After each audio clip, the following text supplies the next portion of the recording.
Yeah, buddy. Here we go again. It's me. Greetings to the world, friends, and everyone out there. I am still Cam, and this is still the Real Resilience Talk podcast. Almost forgot how to say it, man. As always, we are inspired, motivated, and protected by our First Amendment that I like to support and defend on a daily basis. So in saying that, look, you might hear some bad words on here. I'm hoping you hear some good words too, but chances are you might hear something that you might or someone might say is bad. I don't know, but we're keeping it real here. We're keeping it authentic. We're keeping it honest. And we're going to talk about the subject of resilience. I've said it before that to me, it's similar to what Stallone said to his son in Rocky, 85 or whatever it was, what he said, ain't about how hard you hit, it's about how hard you can get hit and keep moving forward. And that's how winning is done. And that's all we can do in this life, y'all. So on the show, we talk to different people about how are they moving forward. What is it to them? What does resilience really mean? And we get real about it. So, like I said, First Amendment's in full effect. We do not speak on behalf of any official organization or any of that. We might be affiliated with them in our own lives, but that has nothing to do with what we're saying here. We are speaking as free citizens using our First Amendment speech to talk about shit that needs to be talked about. All right? So without further ado, I'm still Cam. This is still the Real Resilience Talk podcast, and I'm coming to you live from VA. I am with the prolific and gifted, one of my most favorite human beings, and I mean this with everything in my whole heart and mind. One of my most favorite human beings today. I'm on the show with Lady Di. Give it up for Lady Di, everybody. Give it up. How you doing today, ma'am? I'm doing good. Thanks for having me. No, you're very welcome. You're very welcome. So this isn't the first time we've met. No, I wouldn't say it. Definitely not first time. Look, hey, y'all don't know, like, this is literally, like, it gets thrown around a lot, and it's a term of endearment, sister, but this is, like, literally my sister right here. We're actually by birth cousins, so now that sounded weird because she's my sister, too. But, no, I mean, at one point in life, we're cousins. Our mothers are sisters, and we've shared bedrooms together. We lived in the same single wides, same Section 8s together. We came up together. I've known her for all of 38 years. How long have you known me? 38 years? 38 years, because I'm 38, so here we are. So this is, yes, my cousin, but the relationship and the bond we have is more like brother and sister, and I'm just so thankful for you being here to talk to us today. As I said before on here, we try to talk to different people from all different walks of life, all different backgrounds, to try to get an insight as to what has helped them get to where they are in life, and they're still here. So obviously it's working out because we've survived all of our worst days up till now because we're still here. That's not just a corny meme on Facebook or Instagram. That's literally the truth. Like, we survived all our hard days. So talking about the subject of resilience, you heard my little intro off the bat. What's resilience to you, sister? Wow. Well, I don't think that it can be easily defined in my mind. Resilience, of course, by definition, is to, overcome adversity, bounce back from, hard things. But that's easier said than done, I think. I think resilience, it's a necessity. That's because right. You have to bounce back. I think that it's a process. Yeah. And I don't think it's something that is, once it's accomplished, it stays accomplished. I think that it takes effort. It takes a constant effort. Some days are, easier and to be resilient. Other days you have to work at it. Yes. But it is a constant. And I think that it's a fine line as far as, you do have to give yourself grace. But then there's that fine line of grace and being a victim. Ooh, man, I really appreciate you saying that it's not, it's not an end all. You don't meet a certain level of it and be like, I'm resilient. I mean, you were right then, but now what, right? And how you said it's not just a thing, it's a process. Oh, and absolutely. It's a day by day. Even right now, we are coming to you live from Lady Di's castle right here. And you're gonna hear maybe some kids in the back, some badass little kids, include my toddler running around and they playing hide and seek and stuff. But we're trying to keep it real. Like, we're having to be resilient through this recording, so I hope that's not distracting anybody. But this is real life. This is real life. Is not in some studio. Real life is not in some quiet hall somewhere. Real life is trying to do this at the same time as be mothers and fathers and caregivers and everything else. But I love that you said it's a process, and the victim part of it. Yeah. Tell me more about that, like, if you don't mind, like what you mean by that, because that's some strong words right there. It is so. I think when you go through things, when something's affects you, and it's definitely, especially when it's traumatic, or Yeah. you are labeled as a victim, because you truly are, by definition, is a victim in that particular situation. Yes. But there's also where you succumb to victimhood, where you make the bad thing, or the trauma consumes your entire life. Yes. And then it can go as far as, I can't get out of bed because this is what happened to me. I can't go to work because this is what happened to me. I'm sad, I'm depressed, and those are real feelings. Trust me, they're real feelings. And but you don't want to get caught there, because then that tragedy or that bad thing that happened stays with you. It becomes you, that defines you. Yes. And you get stuck there. But then I also say something I've learned just from having to go through certain things that have been that's happened in my life, that you have to give yourself grace as well. So it's like, sometimes you process things by just suppressing it, or self-medicating, drinking, or over-medicating, or to get the feelings away, because it's too hard, it's too much to deal with, and it is. But you have to find that balance of,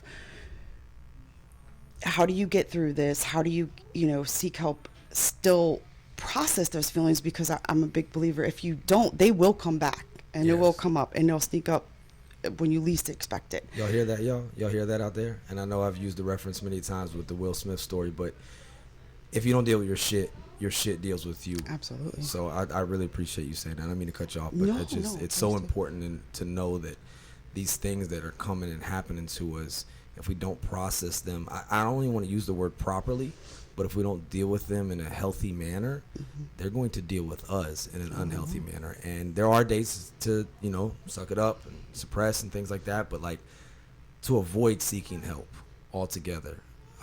What are your thoughts on that? Because there seems to be a lot of stigma right now with people that go through things, and they, I don't want to be weak. I don't want to be, I say this in no reference to animals, nor women, but I don't want to be a little bitch about this. Yeah, y'all know the context I'm saying. Don't cancel me if you do. That's cool. But what do you say about that? So anybody sitting there and they're like, no, I just have to, these are my outlets and this is what it is. And we don't do that in this family. We don't. I won't raise that way. I'm a man. I don't. I was raised old school. I don't need to go talk to someone.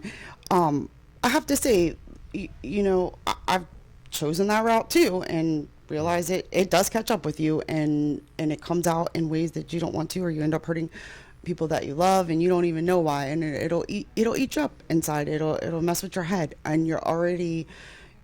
You end up not really knowing, and I think it's harder later on down the road to get that help if you're not trying to process it in a healthy way from the beginning. But there's no one fix for everyone. I went through many counselors.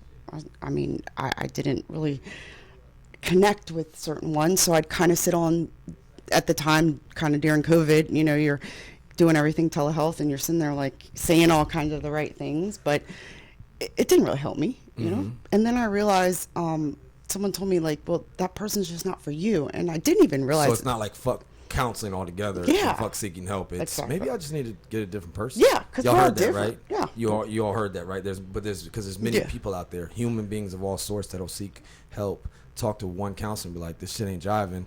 You know what? And you throw the baby out with the bathwater. Absolutely. And that doesn't mean therapy's not good. It can't be helpful. It just might be that's not the person for you. Or you think that something's wrong with you because you're not connecting with this, counselor, because not all of them are, great. That's right. I was just going to be real. They're not always great, and they're not always for you, and you may not connect with that person, and you have to find that connection, or else you're just going to sit there and just check the box of, okay, yep, I got therapy. No. Did it really do anything for you? Yeah. And I went through a few of them. Yeah. It just wasn't there. I tried it didn't work out. We just didn't have that connection until I found the person that I connected with.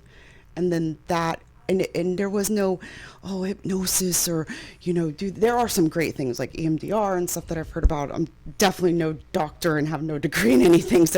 But just talk therapy. And I didn't even realize how effective that was, because you do talk to people. but I also find in life that what I think is harder is when you're going through something or something has tragically happened in your life, that you learn who your friends are, and people scatter. And it took, that was hard for me, because then you start to kind of go inward and start to suppress it, because you're thinking, oh my God, I'm that weird person that no one wants to come around because, oh my God, she had something bad happen or something traumatic, and everyone, is there for you at the time when things happen. But really, when you need people is when, it's all over, and you supposedly go back to your routine. And that's when you need people the most. And to credit some of our friends and family and people, I think that they don't know what to say. I think you have people that genuinely care and they don't know what to say. And if you're one of those people that have a friend or a loved one that's hurting, maybe they've lost someone, they're dealing with something, sometimes you don't, it's okay not to have the right words. Sometimes you don't have to say anything. Just sit with them. Sit with them. Be there. Be there. That's a big movement we're trying to get behind. It's just hashtag be there. I speak from my background, you speak from your background. This show is not a niche show for anyone, any particular demographic, gender, race, religion, military, non-military, civilian. Doesn't matter. We all need resilience. As you said, it's a necessity. And you're not directly affiliated with the military, right? Or with service, but obviously you have family members who are, and you've been around it, and you live in Virginia, so it's always around you. But so my point in saying that is that this rings true what Di is saying for all, not just for just herself or anybody, but it's like what works best for you might not be what works best for me, and that one counselor that worked for you may not be the one for me.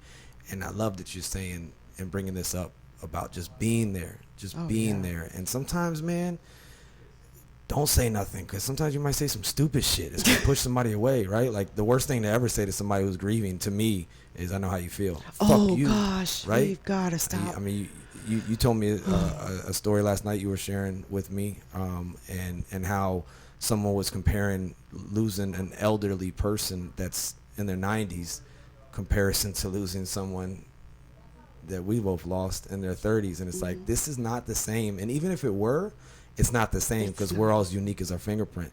And even if it might be very similar, please remember that the person that you're talking to that's hurting is going through some trauma right now, and they might not be on their best game. Yeah, exactly. So they're very defensive, and just be there as much as possible. But another point that I feel like you struck a chord with, and it's not an if but when. Will we lose people?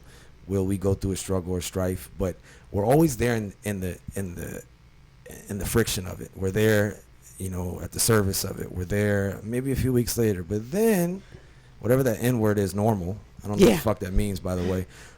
Still trying to figure that shit out, because I ain't never been that word. But when it goes back to the regular flow of life, for everyone else, it doesn't for you, the one hurting. So I think we all just need to keep that in mind, and just keep that in mind. I've echoed this many a times on here.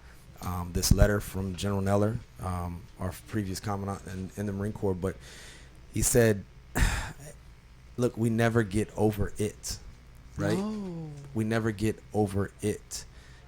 Every individual has a unique story. We are all broken in our own way, and we all need help at times. It is critical that we understand that and respect that. Pain, guilt, trauma, disappointment, and life stressors do not go away. We never get over it. And I love, he puts it in quotations, it, because everyone has a different it. And if you don't, you will. You will. Or you may be like us and have many of its, right? That you never really get over. And in some way, that's a beautiful thing, because that's a space those people or those things holding you. But it can take a bad turn when it turns into victimhood, right? But what he says right here is, instead we must learn to live with it, to cope with it, to not be disabled by it, and to help each other through it. Pain shared is pain divided. We never get over it. You don't. I had a boss one time who asked me, he said, how long does it, he goes, do you know how long it takes to get over losing someone? And I said, well, how long? Because I was eagerly curious. You never.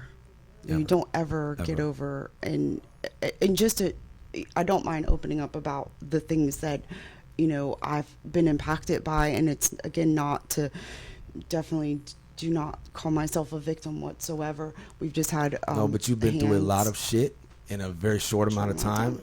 And anybody out there listening right now, she's sitting in front of me, but I tell you face to face when she's not around, this is a survivor. So if she's willing to share, please be willing to listen. And there's no victim card here, but it's explaining and expressing her story and her struggle, and as much as you want to. I'm not going to press it all. Oh no, I think that I'm definitely in a much better place in my life and my heart and my mind, and I realize that talking about it is good, and there are people out there that don't want to hear about it, because it makes them feel uncomfortable. It does. But I've learned through therapy that it's okay to talk about things, and if I can help anyone out there that is either going through something or have lost something or grieving, that would mean the world to me to help someone. But in 2017, we were affected by a loss of a best friend, death by suicide. It still rocks my world. In a few days, it'll be 6 days, or 6 years, sorry. In about 6 days, it'll be 6 years that we lost her. And, that in itself rocks your world, and for the people that might be out there struggling with suicidal ideation. Again, I'm not scripted. I didn't write anything down. This so is I'm real, just, y'all. This is off the straight up cuff. talking off the cup here. Yeah. To include that part right there. Yeah, to include that part right there. Sorry about that. No, it is real life, y'all. It is definitely real. But best friend in the whole wide world.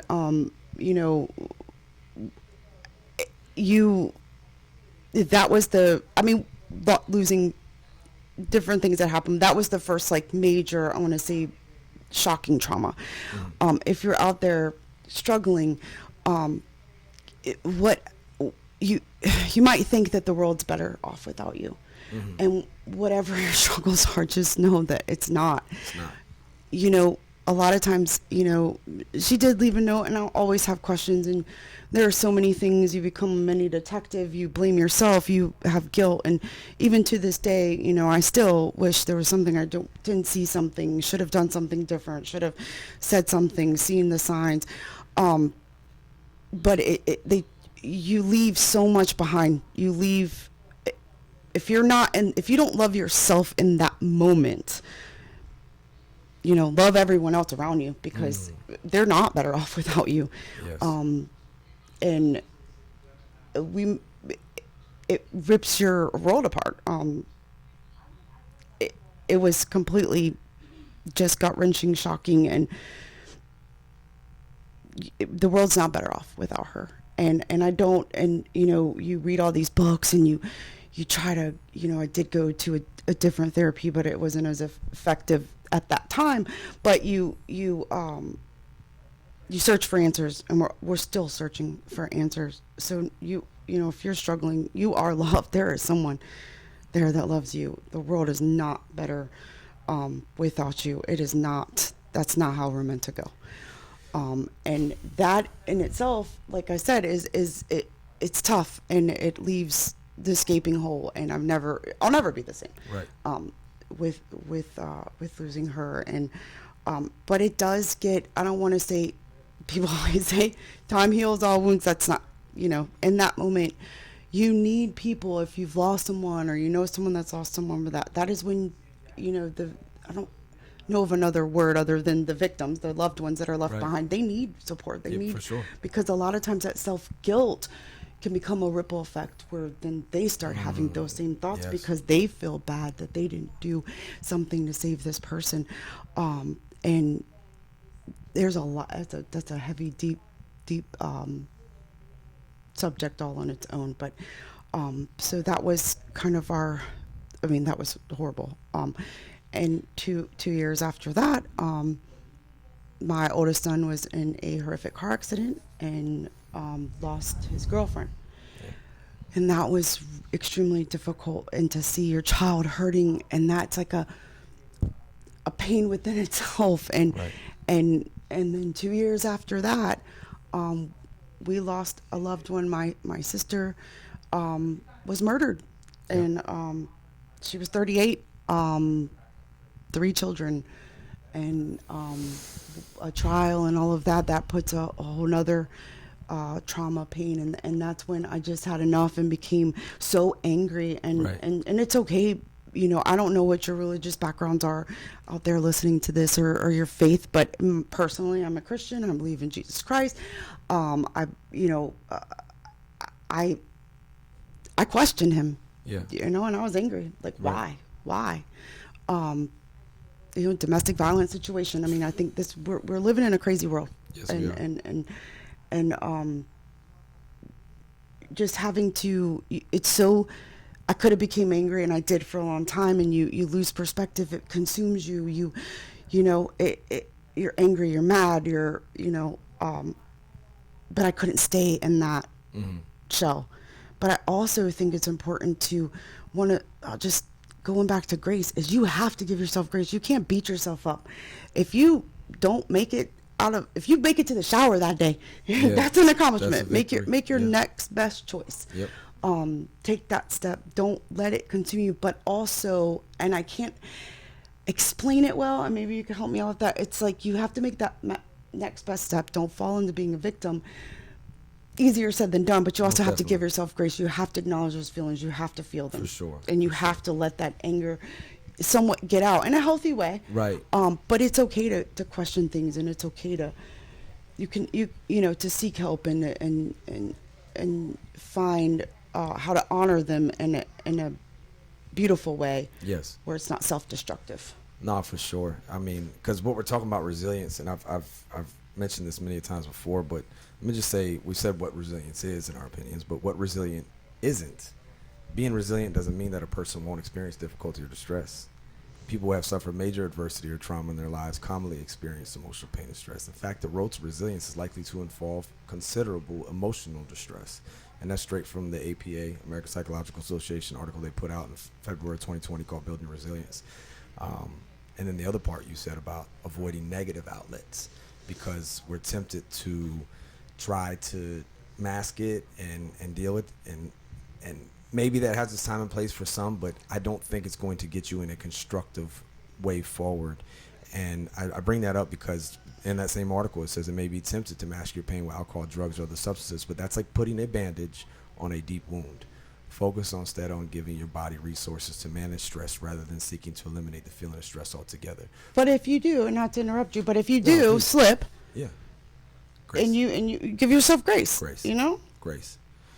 I mean, it happens, and just because if you take a step backwards doesn't mean you're a lost cause, or and that's okay, because that happens, and I've been there, I've done it. There's been just you want to feel normal. You want to feel normal again. You want to forget all that because it's constantly in your head, and you get triggers. I mean, and you don't even know where they are. And it took going through trauma therapy to understand that I didn't get certain reasons why certain things would make me, feel panic, or, I went through a lot of PTSD. Yeah.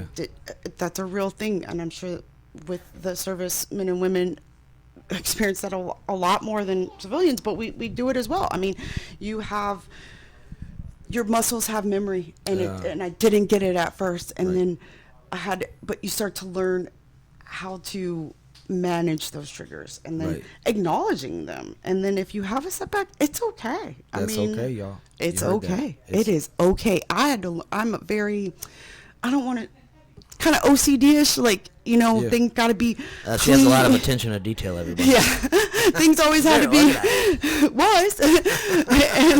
and things slipped, and in a couple of, I think 6 years, we've had a lot of things happen, and I always felt like, oh my God, so what, y'all came in town this time, the house isn't all that clean, there's dust on the ceiling, and that's okay, because you know what, I'm getting through some stuff, and I'm not trying to play the victim, I'm not going to get it done.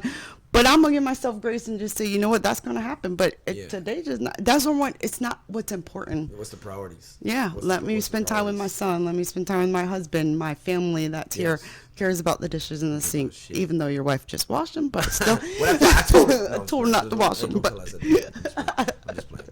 No, it takes a village. It takes a village. And going back to the loss of, dear friends that I know for many, many, many of years. I thank you for saying that to anybody out who may be contemplating taking that action or thinking of death by suicide as a healthy option. Look, it's okay to not be okay, y'all. It's okay. I've said this. It's okay to not be okay, right? Give yourself grace. But what's not okay is to ignore those feelings to the point, and I'm paraphrasing what General Neller said, in 2019 on this letter, but it's not okay to ignore it to the point where you make an irreversible decision or you think that taking a permanent decision for a temporary circumstance is the way to go or the way to solve it. Because, and I put this in a poem that I've read off. We did open mic out in Japan, but the only way I can come up with it is, yes, your pain ends, but everyone else's just begins. And you leave that with them. And years later, we're talking about in 6 days, it's been 6 years, and you're still, you got to catch yourself. You got to know your triggers. You got to know what streets not to go down to. One of the therapists I talked to before had told me, hey, man, it's okay to go down those alleys in your head, but when you do, don't go down by yourself. Exactly. You might get jumped, right? Like you go, shout out to you, Mr. Tom. I love you, man, if you're listening. But he told me that. And so I would not avoid thinking and suppressing, but knowing where and when to come with those kind of thoughts and to go down those alleys so I could navigate them with him. And that's how I thought about it. That's how he kind of did the metaphor with me, was like, don't go down that street by yourself. Yeah. Let's go down it together. Okay, that don't mean we don't need to go down the street or we won't ever go down the street. It's just maybe it's not by yourself in the midnight hour dwelling on it. That might not be the best time to go through it. But again, I can't emphasize enough, man. All of this in life is temporary. This too shall pass, and in the big eternity of everything, man, we are but a speck of dust. I know that gets a little philosophical or damn near faith-based or religious to anyone out there listening, but let's be honest. I don't care what you believe in. Theology, religion, science, whatever, geography. I don't care. Name some other shit that ends with Y. Like, all of this is temporary. And humans need humans, so it's okay not to be okay, but it's never okay to let it get to the point, which you will, because your judgment gets cloudy. Absolutely. When you sit in that muck for so long to where you think that permanent decision is a good decision, but you don't see the impact of it. And I see it, and not always in a negative way, but I was close to your friend too, but you obviously closer. That was your best friend, but that shit has a ripple effect in so many ways when you lose someone to death by suicide. So anybody out there contemplating that, man, you're not doing anybody a favor. You really, really aren't. You really, really aren't. And maybe, as Di is doing right now, and I was so thankful that you wanted to get on here, because one thing, the only thing that I can come to make sense of, it's been an epiphany that hit me recently when you try to start questioning why this and why that, and why isn't my life normal, whatever the fuck that means. I'm doing air quotes in all these different ways, and why me and why us and why did this and this. Look, man, the only thing I can come up with, whether it's been writing of the Bible or any of the amazing things that have happened, or even Dr. Martin Luther King and all the great things he did, or all of these great imperfect humans throughout history, none of them were able to do anything by themselves. Humans cannot do shit by ourselves. It's just whatever it is, it always takes other humans coming together to make it happen. Whether it's that teacher that inspires somebody or that coach or whatever it is, nothing is done in and by itself by one person. No. Ever, right? So what if, and this is the only way I make sense of some things, what if the only reason why we're going through what we go through as individuals is just to be able to use it in the way that you are right now, to try to make it a message instead of just a mess for you, but you make it a message to try to help somebody else. I've heard other people say you take your test, you make it a testimony, right? To be able to help someone else, because, I mean, like MJ said before he got real weird, you are not alone. You know what I mean? You're not alone out there. You may feel like that, but you're not. And I love what you said, too, that you matter. Like, all of you matter. Everyone is important. And anybody listens to this regularly, like, oh, here he goes on this soapbox again. No. But in all sincerity, like, we're at a time now where some people think they're too goddamn special, and that needs to slow down. Ain't nobody special, but everybody is important, and everyone matters, and we all need help at times, and that's okay. And as the man said, the 4-star general from the Marine Corps, like, I don't know if you get any much harder than that, man. He said we're all broken in our own way, and we all need help at times. It's critical that we understand and respect that. So for you sharing that, and then just reiterating as a victim of it and survivor of it, of having someone so close to you, best friend, death by suicide, to share that, I really appreciate it. That's what I'm trying to say. Thank you. Absolutely, because I wish, one of the things that, at the time didn't think, but as the years have gone on, you try to, they say this process, and Yeah. it's not a process. It's a circle. It's a all, they say phase.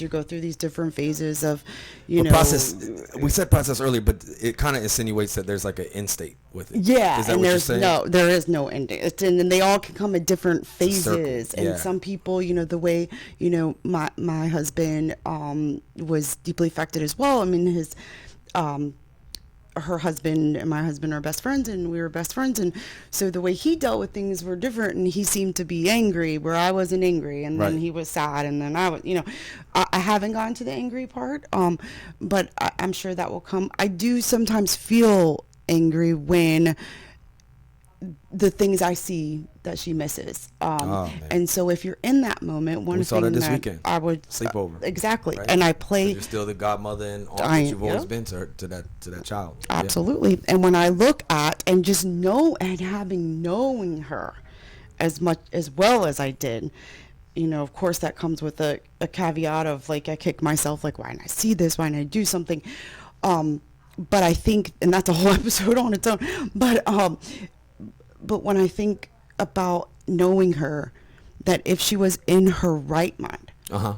she wouldn't have done this. Right. She wouldn't have done what she did. I'm so happy you said wouldn't that. have done That's what I'm this. talking about when people Yeah. stay in that cloud too Yeah, long she and don't stayed there. She stay- was dealing with it, and she Right. had grief, and she had things that happened, and I don't want to go all in that, but she had things going on that Right. that she wasn't able to take those steps to maybe process it in a healthy way, and Right. we went down this rabbit hole and got stuck there, and ultimately thought the world was going to be better, or her family or her loved ones were going to be better without her, and that was not the case. I can tell you that. So if you're in those mindsets, and sometimes we just don't love ourselves that day, and we're not kind of mad, and that's okay to be there. Play the record forward. Ooh. Play the record. What you mean by that? I mean, think about the future. Think about what you're going to miss. Think about if you're a mother or father that, in this particular situation, a little girl, that I'm going to miss her graduation. I'm going to miss her wedding. I'm going to miss her prom. Your husband, your wife, the things you're going to miss, your loved ones, even your friends, things you're going to, in the future, all that stuff you're going to miss out on. And they're going to miss out on you. And they're all in there. That candle's going to be lit, and that picture is going to be sitting there of her, and it is at other things, and it's like that. We're always going to honor her, and she's always going to be with us. But like, damn it, she should be here. Like, damn it, Yes. she should be with Right. us, dancing on the wedding reception floor, or whatever. Right. At her daughter's 5th grade graduation, and things that haven't even happened yet. So, play the record forward. Is really life going to be better off without you in this moment? Just make your next best decision. If you Yes. can't, if you're that stuck in that rut, pick that phone up and call the close, someone in your person you're closest to. Leave, I wish you would have called, like we could have talked, we could have, and I bet you in a few minutes and the humor we had and she'd still be with us today. And I don't blame myself. Ultimately, that was her decision, and that takes some time. I don't want people to. I know how it feels to be in that position, to lose someone, and then you feel like it's your fault. It's not. It's but not. just if you're in that mindset, just if you can't love yourself that day, just play the record for it. Love the ones around you, and realize how bad you really are gonna for the rest of their lives. Yeah, and honestly, for generational. Yeah. Right? Because in our family, we grew up learning about it all the time. Never knew these individuals, but our grandmother's 2 brothers both killed themselves. Yeah. Or both died by suicide, death by suicide to themselves. The verbiage does matter. I know y'all know me, I'm First Amendment, but we are, as she said earlier, death by suicide. And the reason because we're saying that is because you never want to say successful and the word suicide together. So that's number one. And you never want to say commit suicide, as we've always been taught and nurtured to say, because that seems as though they committed a crime, right? That commit, like you, right? So it's death by suicide. But those 2, Jimmy and Jerry names, both hung themselves. And that the why I'm saying that is not to, it can cause generational trauma, right? It does. For generations to come. Not just, those 2 never knew us, but we definitely know who they were and how Absolutely. they ended up, and then the effects that it had on our entire family, thinking about how our great-grandmother and then to our grandmother, and then just all of the ripple effects of all of Oh, those yeah. things. And I love that you said make the next best choice. Bring it down simply, like, what is the next best choice? Like, the metaphor I heard recently was like, you know, you look out into the woods and you can't see the trees, you can't even see the whole path, but it's like, okay, stop, stop, stop, stop, stop, stop, stop. You can't see, it's raining, it's storming, or whatever in front of you. Can you look down and can you see your next step? Take that shit. Take that next step. Okay, if it's a hole, don't go in that hole, right? Yeah. But that next step, and then do that shit again, and then do that shit again, and then it does add up. Like, the does. bricks do add up, but the pebbles make boulders, and so on and so forth. But the good choices add up just as bad as the bad ones do as well. So it's like, think about that in those moments. Break it down real simple. What's my next best choice? And maybe for you that day, it might just be, I need to go hygiene. I need to go shower. I need to go. Maybe I need to move. And that's why I say a lot of times the MGC thing. And I'm not trying to coin it. If you want to steal it and go make money off it, I don't care. If it helps somebody, I don't care. But MGC, one, make good choices. But the other part of it is when you're down and you're out and you're hurting, man, I'm telling you, it helps. It's not going to make anything worse. That's a problem with us as Americans a lot of times, in the West especially. Like, we want like the one fix. There's not one fucking fix. Yeah. It might be exercise today. It might be something else tomorrow. It might be therapy the next day. It might be the humor the next time. I don't know, but I'm like at the point now in life where I'm like, let's throw everything at the fucking wall and see what sticks. Yeah. And as long as I'm not in that muck, that shitty state, well, then that's a victory. But it's Yeah. like a wellness omelet of just like all these other little tiny things. But I say MGC because move, and that doesn't mean you have to go out and run 5 miles or run 10 miles or go be some CrossFit person or whatever. That might not be your thing. That's fine. Just fucking move. Walk, get outside of that space. And then the G is gratitude. Like, no matter what you're going through, we all, let's be honest, we all have something to be thankful for. Absolutely. Something. And then the C is connect. MGC, connect to somebody. What we're doing right now, whether it's that reaching out to that phone call, or if you really don't feel like you got anybody, look, man, we got 988 now. Yeah. It's, we say 411 call information, 911, we know what that is, but 988 is now federally registered in America. And pretty much, I'm sure every country, every nation, because I know we have worldwide listeners on here, you have some version of it, I hope, in your nation, in your state. But in ours, in America, it's 988. And you can call and you can talk to someone right then who's trained to try to be there for you in that moment of duress or distress. And they say, and I learned this last week, that it's so key that you said what you said about her loss, because when they make these decisions, no one's ever at like a mellow state when they look back on the autopsy and they do things like that. It's always like they're ramped up whenever they do it. Obviously, there's a lot going into this, right? Of course, yeah. But they're in a stressed out position already. And my point there is, sometimes just make that phone call. Sometimes just go on that walk. Procrastinate. I mean, we're really good at procrastinating. Yeah, well, we can, procrastinate on that and making Procrastinate that on that just a little bit longer, because the echo, the fucking ripple effect that you're going to put others through, you don't want that. Oh, absolutely not. You don't want that. You don't want them to have that pain. And I don't think I ever really shared it with you. And I'm not trying to be a celebrity right now, but you never had the pleasure or privilege. You've seen me do comedy, but you never seen me read this. But I'm going to read this real quick, because I think somebody needs to hear it out there. I say, be careful what you use to take the edge off. It may just lead to you taking your own fucking head off. So you're in pain and you seek to quench your thirst. Have you thought about how this sip can only lead to worse?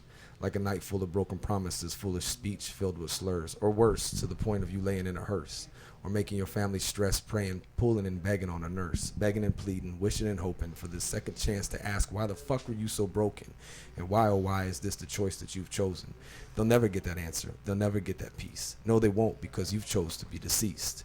You chose to listen to that beast that we all have, that's inside of us, that will never cease. The beast that's weak, but it feels so sickened. The one that takes like a thief and steals all of our will and our dominion. But you chose to exit early. You chose to be another victim. For the weak beast that breeds deceit, the beast wins again. Your pain ends, but the pain of those you left behind, well, my friend, it only begins. Now they're stuck and they're questioning everything, from should they have been more loose or more stricter. All the while, you are now a victim, not a victor. But we could have stopped, paused, thought, and chosen another route. Your life could have went on, and while their pain may have never came about. The pain, the strain, the endless doubt in their faith, their dreams, their hopes, their wishes for certain, all are now foolish and fictitious, overwhelmed with a burden, a life full of hurting. They feel lost, empty. The pain is relentless. Why did you have to be so vicious? This is a pain saga that was contrary to your intentions. For your loved one, your family, your friends, again, your pain ends, but theirs never ends. We all have lost you, and in this game, nobody wins. So please don't do it. Whatever the stressor, we can help you solve them. But please don't choose a permanent solution for a temporary problem. Reach out, speak up to those while you still got them. It's a big climb up, but there's no foundation that's stronger than the bottom. Keep moving, keep enduring, make wrong things right. Don't let this be your last night. Shine on, and keep learning. And do y'all remember that quote from Viktor Frankl? What is to give light must endure burning. Listen to your internal right voices. Make this mess your message, and please make good choices. And I said that because anytime I got close to it was usually when I was intoxicated. So that's why I said about the sip and stuff like that. And a lot of people like to cope in those ways, but They do. you know, there's something else there. Like it's temporary, right? And whatever we're going through, but the pain, and I wanted to, that's why I read that off, is to emphasize, like, the pain on the others, man, it never ends. It doesn't. It doesn't end. So That's why it's so. It is a permanent, so you can't go back and, like, and when you read notes and so many, because you become like a mini detective. I read it in a book that someone gave me, and it was true, because you start to look for, and everything you look for a clue or why. And so much research that I did, and it's like so many letters say the same thing, like, you're better off without me, the world's better off without me. And it's like, damn it, it's not, because our pain has just now started. Like, I mean, it's, when you leave your family, your loved ones, or, it's not doing them any good. You're putting this hole in them that's never going to be filled. generations.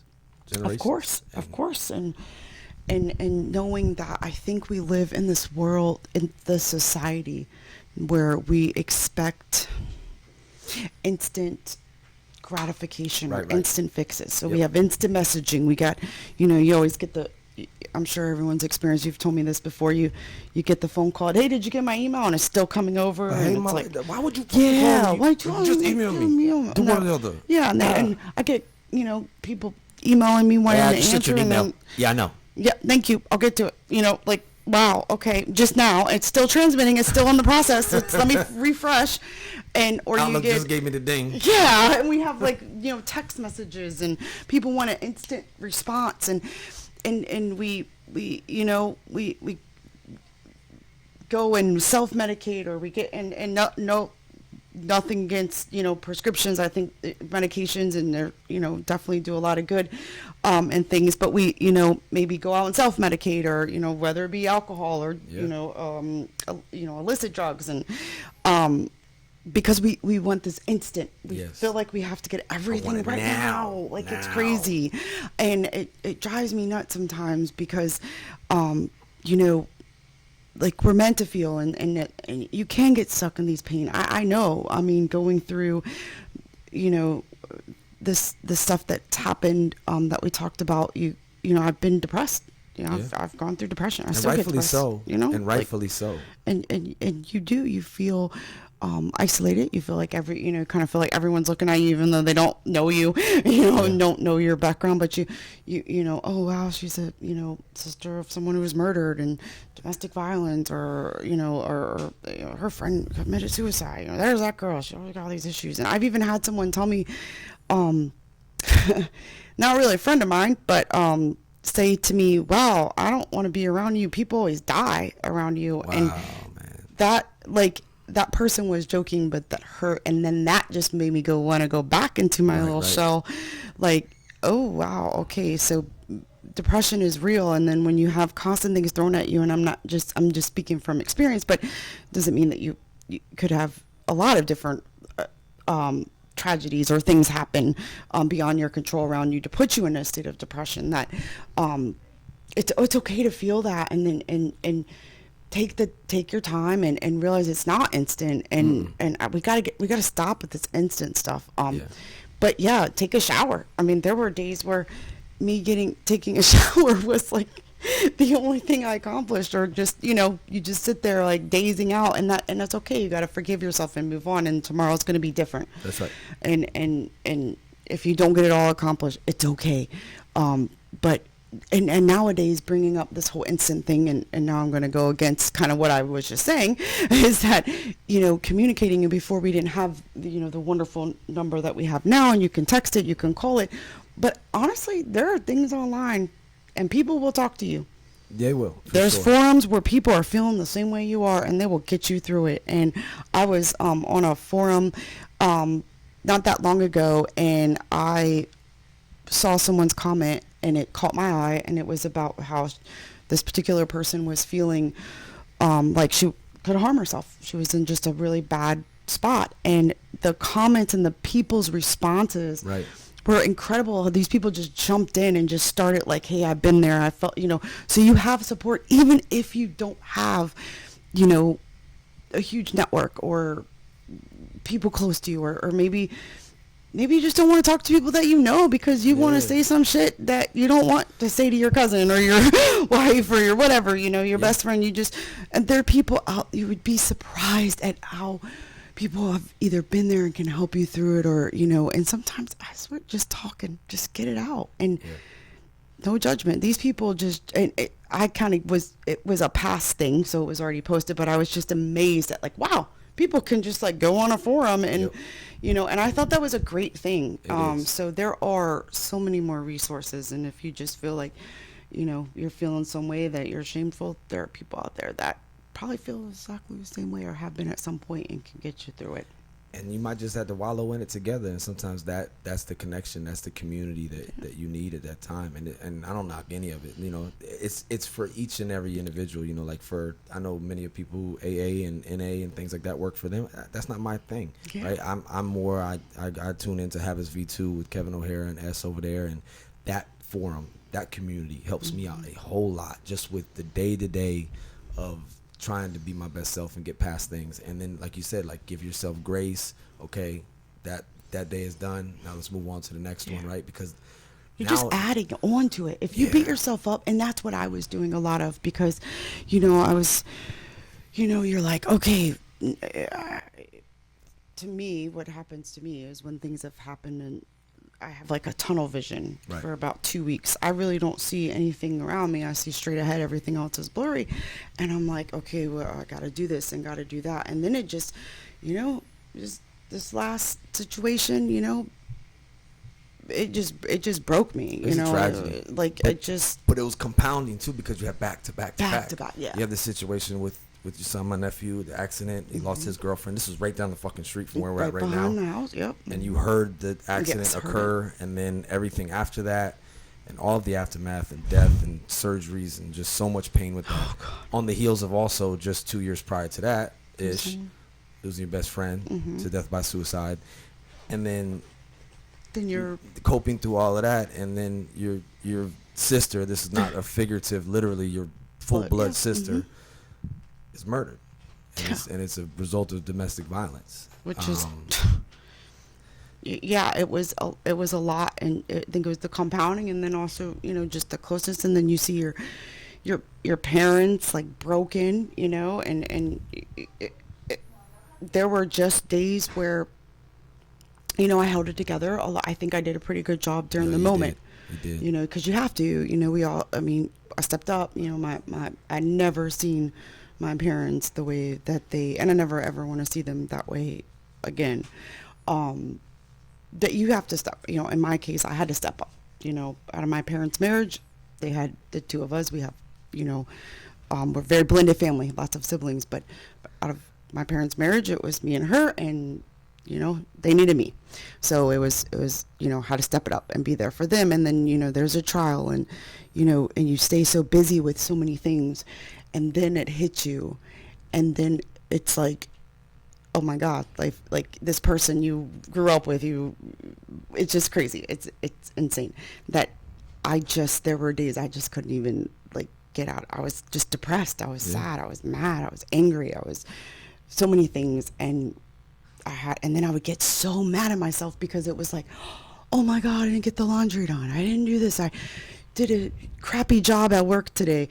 And it's like, the best thing I ever did was like when I went and finally found like a trauma therapist, that when she taught me about grace, and then it was a motivational speaker that I was listening to that taught me about resets. Sometimes you just got to reset. I'm on a bad morning. I'm in a bad mood. I had a dream about my sister. I'm mad at the world. And then I'm snapping at my husband or my child. It's like, whoa, we need to reset. Yeah. And that actually is like amazing to say. Like, you can give yourself permission to like reset. Just like on the old Nintendo, you just press reset right quick. I mean, and just so you don't have to stay in that all day. Yeah. You know, and then you're like, okay, well, guess what? Tomorrow the laundry's still going to be there. Like, you know, it's going to be okay. You know, you find that one thing. For me, a lot of it, you know, my son, you know, like, it's a big deal. If I drove him to practice, that was an accomplishment. He's killing it at football right now. Two days. We in July, end of July in Virginia. It's hot. Y'all know it. 2 days. 2 days. 757. We produce the best. So we're gonna see where this man's going. But he's putting in that work. But just taking him. No, just take that. If that's what I did that day, I felt like you had to count the little things as wins, and that was so foreign to me because I wasn't used to that. I was used to kind of, you know, being high paced, you know, getting everything done and everything per se perfect, whatever that is, right? Right. And then you just have to realize it's okay. Give yourself grace. Yeah. Give yourself, but don't get caught in the victim, because I could still be laying in my bed eating some bonbons right now. And we'd all, and honestly, and we'd probably be like, it would be justified in a lot of ways. But you can't, because then you know what? It's gonna take me longer to get up next time. Yep. That shower isn't, you know. And that whole body emotion stays in motion. And one of the things you said earlier was to honor those that we lose. Like, Oh my God. And especially with your sister, my cousin, just one of the most fucking hilarious people in the whole world. She won't know saying, and she'll tell you that herself. But she would. Fucking hilarious. And she wouldn't want to see us sitting around, you know, moping and shit, like, you know. One of the funniest things that her daughter told me one time, and it's like stuck with me, that just, you know, she would say, Mama would say, get out your feelings. She'd say, you know, Mom would let me, you know, let us cry for a few minutes, but she told me, get out your feelings. And I hear her sometimes when I'm like sad and mopey and, you know, feeling like, oh my God, like the world isn't fair. I just hear her voice, and it's like, get out your feelings. And she would do, like, and, you know, yeah, it sucks. It does. It does. It sucks, and life is fucking hard. And it's tragedy is hard, and I respect you a whole bunch for just still being who you are, still having that light, and still shining. But it's like that. God dang, man, how much burning can you take? You're still moving forward with it, and you're willing to do something like this, which is to get on a recording and share your experience and share the things that you've done since going through the trauma to get to today. Oh yeah, because you tend to feel like, I know for me, I felt, maybe I'm the only one that feels like this, but you start to feel like you're like it's a very lonely place. It's a very lonely, like, you get lonely and you think like, is it, you know, I'm the only one, or, you know, like you're, you know, and I think it's because of the world we live in. A lot of people are uncomfortable. They want you to, I can't stand this, like, you'll be all right in time. Time will heal, and time, you'll be all right. Like, you're going to get through this. They're in a better place. Okay. Man, shut that shit you up. know, it just, I don't want to hear that right now. You know what, right now, not, you know, so some things that, I got this card, and it was from a boss that's moved on, and I have to say, I keep it on my desk because it's like the coolest card. It says, when there are no words.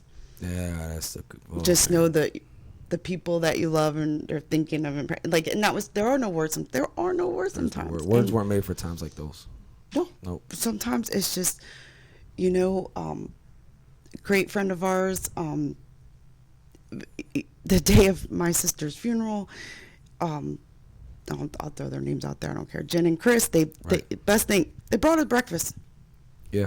They just show up and they got us breakfast, and I there was no like big grand, whatever word I'm looking for, but it was just like we needed to eat, and that to me, like I always remember that, like just bringing breakfast, like, or someone came by that I work with and just brought me a coffee out of nowhere. Right. Just, hey, you don't even got, you know what? I know you're working, but I just want to bring you this iced coffee, and that just wow, that is like The little things. The little things. So people need, because you forget to eat. You forget to, and it's their way because there are no words. But I'm going to, you know what? I'm going to show up. I'm going to bring you some breakfast. Like, they just didn't even ask. Just show that's up. word to the wise for everyone out there, because I like to think that there's more good in the world than bad. Yeah. We just have a, negative bias towards things, and I think if it was much bad as people claim there is, then there'd be blood in the streets every second of the day, right? So I do think that more people want to help, and there's a lot more good people than bad ones. We just got to keep outnumbering them, everybody. But wherever you're at, there's a mess right there before you, and there's a way to do a little thing for somewhere else. And maybe God, the universe, whatever, placed you in that one position to buy that fucking iced coffee for the person who's grieving right now. That's your purpose for today. You know what I mean? And so if those things come to you to do random acts of kindness like that, don't pass them up, because you do not know the impact that it can have. Oh, yeah. Don't ever underestimate the impact that you can have on others, both positive and negative, right? And Jim Carrey, I got it tatted on my arm right here. The effect you have on others is the most valuable currency there is, right? Yeah. We're not taking any of these belongings with us, material things, accolades, whatever. I think they said Alexander the Great, the world wasn't big enough for him, but a coffin was. Because you just kind of want more. Look, there's so much fulfillment in just being there for other people and making someone else smile. And somebody heard that and they go, you are corny and cliche. Well, it's corny and cliche because it's true. It makes you feel good. It makes you feel better. Like endorphins, whatever it's called. Like it's real. It really is. And that person, the person that brought me the coffee probably didn't even realize how much. I still remember that. The breakfast. I remember the breakfast. They probably don't remember. They're probably like, when I brought you breakfast. That was some hearty shit. That was some hearty. Yeah, like that was. I had a coupon and everything. I mean, I didn't even care. I mean, but it was sweet, and it's just like It was just, that to me meant more than these big ass flowers that people sent. That's the hashtag be there though. Yeah. The big flowers on the stand that I'm there in my living room going, I don't know what I'm gonna do with these, but thank you. Thank you. But damn, iced coffee would have been tight too. That would have been nice. Or just the deputy at the trial that handed me a tissue. It's those little things, and you don't even have to say a word, and it makes that person that's grieving or hurting inside feel amazing. Like they feel like, okay, I'm not alone, because you will feel alone, and you're not, everyone's hurting. Someone's got to struggle. But you do have to find that, you have to find that balance though. You can't stay stuck. That is so easy to do. And for me, I have a husband who's extremely patient, but he has a limit. Right.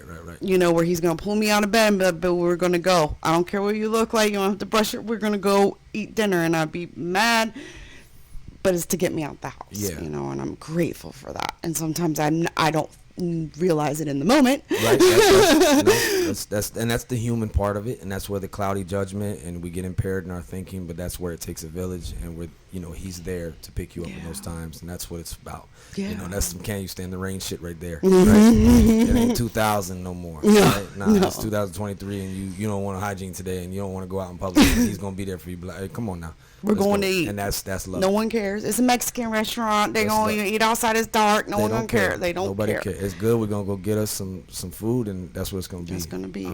And be that friend, too. Like, be that loved one. If you see someone hurting, sometimes, you say, you said this in your last podcast, the last episode where you said, asking 3 times and it's weird. The third time it can get weird. But, trust your instinct. If you feel like that friend has just been down and dumps a little too much, pull them out. Throw them out. Take them to a quick lunch. Don't gotta go all bringing everybody. Do that or bring them. Go outside and sit in your front yard with a little blanket. Get some sunlight. Yeah, that's overlooked a lot of times. Sometimes too. I gotta open up them. I work from home and I can become a hermit. Gotta get that vitamin D on you. You too. And we're humans, so we seek comfort. So you want to We go do. into your little hole, but that's not where the growth is. That's not where the expansion is. That's not where you moving forward is being comfortable. Yeah. Again, give yourself grace. Give yourself grace. It takes a lot of things to make things just a little bit better. But don't seek so much perfection that you avoid good enough things, or things that upon other things can add up to a better situation, right? Like I said earlier, I was alluding to, it might take a wellness omelet. Today it might have been just getting out of bed. Tomorrow it might be an exercise session. Tomorrow it might be an exercise session and vitamin D, and you ate something that was good for you, and you had a connection with somebody, and you did a random act of kindness. There's so much shit around us, y'all. Wherever you're at, I don't know why you're where you are, but you're placed there for a reason. Why not do good with the situation that you're in? And as Robin Williams said, and died by suicide. Yeah.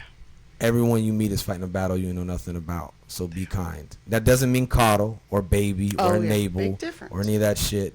But it also does mean to be kind to individuals. And when you get that instinct where you go, something's fucking off. And that's where it's so imperative that we know each other. And we get to know each other, how we tick, how we talk. So that way when you see that they're a little off, you might not catch it in the middle of a Walmart or, the Costco or something. But you know that individual that you work with, that you live next to, whatever, something's off. Hey, man, you all right? Yeah, I'm good. Everything's great. Okay. No, man, for real, like, you all right. And that might not be the time or place to say it, but before the end of the day, as I heard the leader up in Quantico say, like, it's on you to make that determination to go back to that person and to say, hey, for real, earlier, man, something's off. Are you straight? Hey, sometimes that's all somebody needs, right? But I'll tell you this, too, and I shared this last episode. I wanted to fix my statistics that I released, but they said since 1937, an average of like 30 people a year die by suicide or attempt suicide on the Golden Gate Bridge. Oh yeah. Jumping off it, right? That's just been whatever. They've tried to put nets out there to catch people and stuff. But one dude, he actually survived, this guy Baldwin. And I shared this because of a reminder, and I had another episode with an individual who survived his attempt, and this is what he said. He said, I after he jumped, he lived, right? But he said, I instantly realized that everything in my life that I thought was unfixable was totally fixable, except for the fact that I just jumped. And that was his words. And he did survive. But like, I think to that point, it seems like it's a good idea. And then I just wonder, and to the young man who was brave and courageous and vulnerable enough, as Brene Brown says, I'm gonna read it. It takes courage to be, or it takes vulnerability to be. I'm gonna just read her damn quote. She said, vulnerability is not winning or losing. It's having the courage to show up and be seen when we have no control over the outcome. Vulnerability is not weakness. It's our greatest measure of courage. And I totally agree with that. And the young man who shared his attempt and surviving, he ingested a bunch of pills. This individual, Mr. Baldwin, had jumped off of the Golden Gate Bridge. There are many people on the other end of, we know firsthand, a bullet, a piece of ammunition, or a noose, or whatever the means was, that were not able to have that instant realization. Or they did, but it was too late. It was too late. And I just, before you go thinking that that's the right way to go, just take heed to what has been done in the past, and those who can speak from the other side, that they survived it and go, I instantly went, fuck, what did I just do? Everything wasn't fixable until I did that, and everything's fixable now, except I just did this. And I just wonder, because they say like the body's alive, or the brain's alive longer. You'll never be able to scientifically prove this, but I guarantee there's a few people who have put around, and somewhere there was some consciousness left enough to go, fuck, what did I just, and it just goes black. I don't think it's just a few. I think it's a lot. And when I was trying to be my mini detective and figure out why people do what they do and why they do, there's a lot of stories like that of survivors of attempted suicide that survived, and not all of them have said that they regret it. All of them. All of them. All of them. Y'all heard that? All of them. All of them. There's not one story that I can find, and trust me, didn't sleep, so I had a a lot of nights of don't be looking through my Google searches, but you dig, and there's this book, and I wish I had the name of it. I'll have to share it with you. That a great friend of mine and colleague asked if she could give for me. When my best friend passed, and I said, kind of was like, yeah, whatever, another book, great, that's what I need. And honestly, I didn't read it right away. I mailed it some too. And I read your book. A whole bunch of libraries. I do, but I did. No, I know. At different times, at different moments, and not there was no one book that fixed, but there were different. I'm so happy you said that. Not one book fixed it all. There were little. Fixed it all. No, you found little. There was, there was this one particular book, and God, it's gonna. This is the one you're crazy. referencing, right? That the friends Yes. that sent you the colleague. There were things in there I couldn't get to because this was a testimony from a man who lost his father by suicide, but there was some things in there that stuck with me, and then other things I didn't really relate to because it was the different relationship. So a little bit out of that, a little bit out of the book that you sent me. What was it? The change or the choice? The Dr. choice. Edith Eger. Oh my God, Dr. Edith Eger, y'all. There were things in that book that I've kept in the Daily Stoic. I mean, I got them all. But Go ahead now. Yeah. I got them all. I'm trying to let Oprah start my own No, reading I list. know. But at first, you're just like, oh, goodness. But it was actually like the best thing, and it's little things out of it that I took and some things I didn't, and that's okay too. And there was a lot of online Googling and researching and forums and different things. And there's never been someone that they didn't instantly regret it, and I think that they do. And just knowing, my friend that I know damn well, if she wouldn't have done it. Right. If she could take it back, she'd take it back. She was in a dark place. We've all gotten there, and if you're in that dark place, there's nothing wrong with you at all, because we've all. I mean, maybe not all, but I know I have. Yes. So, and more so than not, many people have been in that dark place that you're not stuck there. Yeah, it's not forever. It's not a permanent sentence, right? It's not. I mean, it's not a, yeah. Because I expressed that on here, and why I started doing the suicide prevention officer thing, and then even more, I don't know what you want to say, motivated by it, whatever. I don't know, through the loss and the effect of your best friend, the effect it had on people, and then Marines I've lost, and friends, and just myself when I got to the point a few years ago. When I think about it now, and we run around and we see, I don't really care if anybody knows her name, my daughter Gia, who wasn't planned, thanks COVID, but they did not stay 6 feet apart. It reminds me of the lyrics from the Stephen Marley song that it's all right, like the sun rises again, like the sun will rise again. But if I would have done what I attempted or thought and almost did, I can't even imagine being and thinking like that then. Yeah. And now I'm sitting across from you and the impact that it had on you and so many other people. But at that point in time, I was like, this is probably what's best for everybody, right? And stop thinking you know what's best for everybody in those moments, okay? In those moments, that's not, yeah. But I say that I'm not trying to diminish that. That's funny. True. But it's true. We don't know what is best. Because it's not best for everyone. It wouldn't have been best for your oldest or your son. And it would affect it for generations and generations. And it's not like I'm some messiah or anything like that, but there's other people that I've been able to reach and touch, and those people that would have never happened. So many other things would have happened in that life right there wouldn't have even happened, right? And so on and so forth. But and looking at it now, I don't hate myself, and I don't go, you piece of shit, what the fuck, no. But I do go, what the fuck were you thinking? Yeah. But it wasn't what I was thinking, it was how I was thinking. Yeah, and true. so much of that muck, right? And you read the survivors' letters, or you can read sometimes these people that hurt other people in mass ways. You read their letters, and it goes, how the fuck were they thinking? But you don't understand that to them, they're thinking that's a good decision. Yeah. And it's hard to try to be reasonable, and when someone is they're not insane or anything like that, but they literally are in such a dark place that seems like a good idea, right? Yeah. And a lot of times it is with people like me, where it was like you were successful or you had notoriety in some ways and you had that fall from grace. That happens a lot of times with our service members, where you're like hero to zero situation. That doesn't mean that's the end state. That's not always going to be like that, right? Like, you gotta keep moving forward. You have to. I mean, Sam Cooke, hey, rest in peace, right? Keep moving on. That song is just, hey, keep moving on. I don't even want to try to sing right now, but you have to just keep moving on, and that's sometimes just putting the next step in front of the next one and the next one.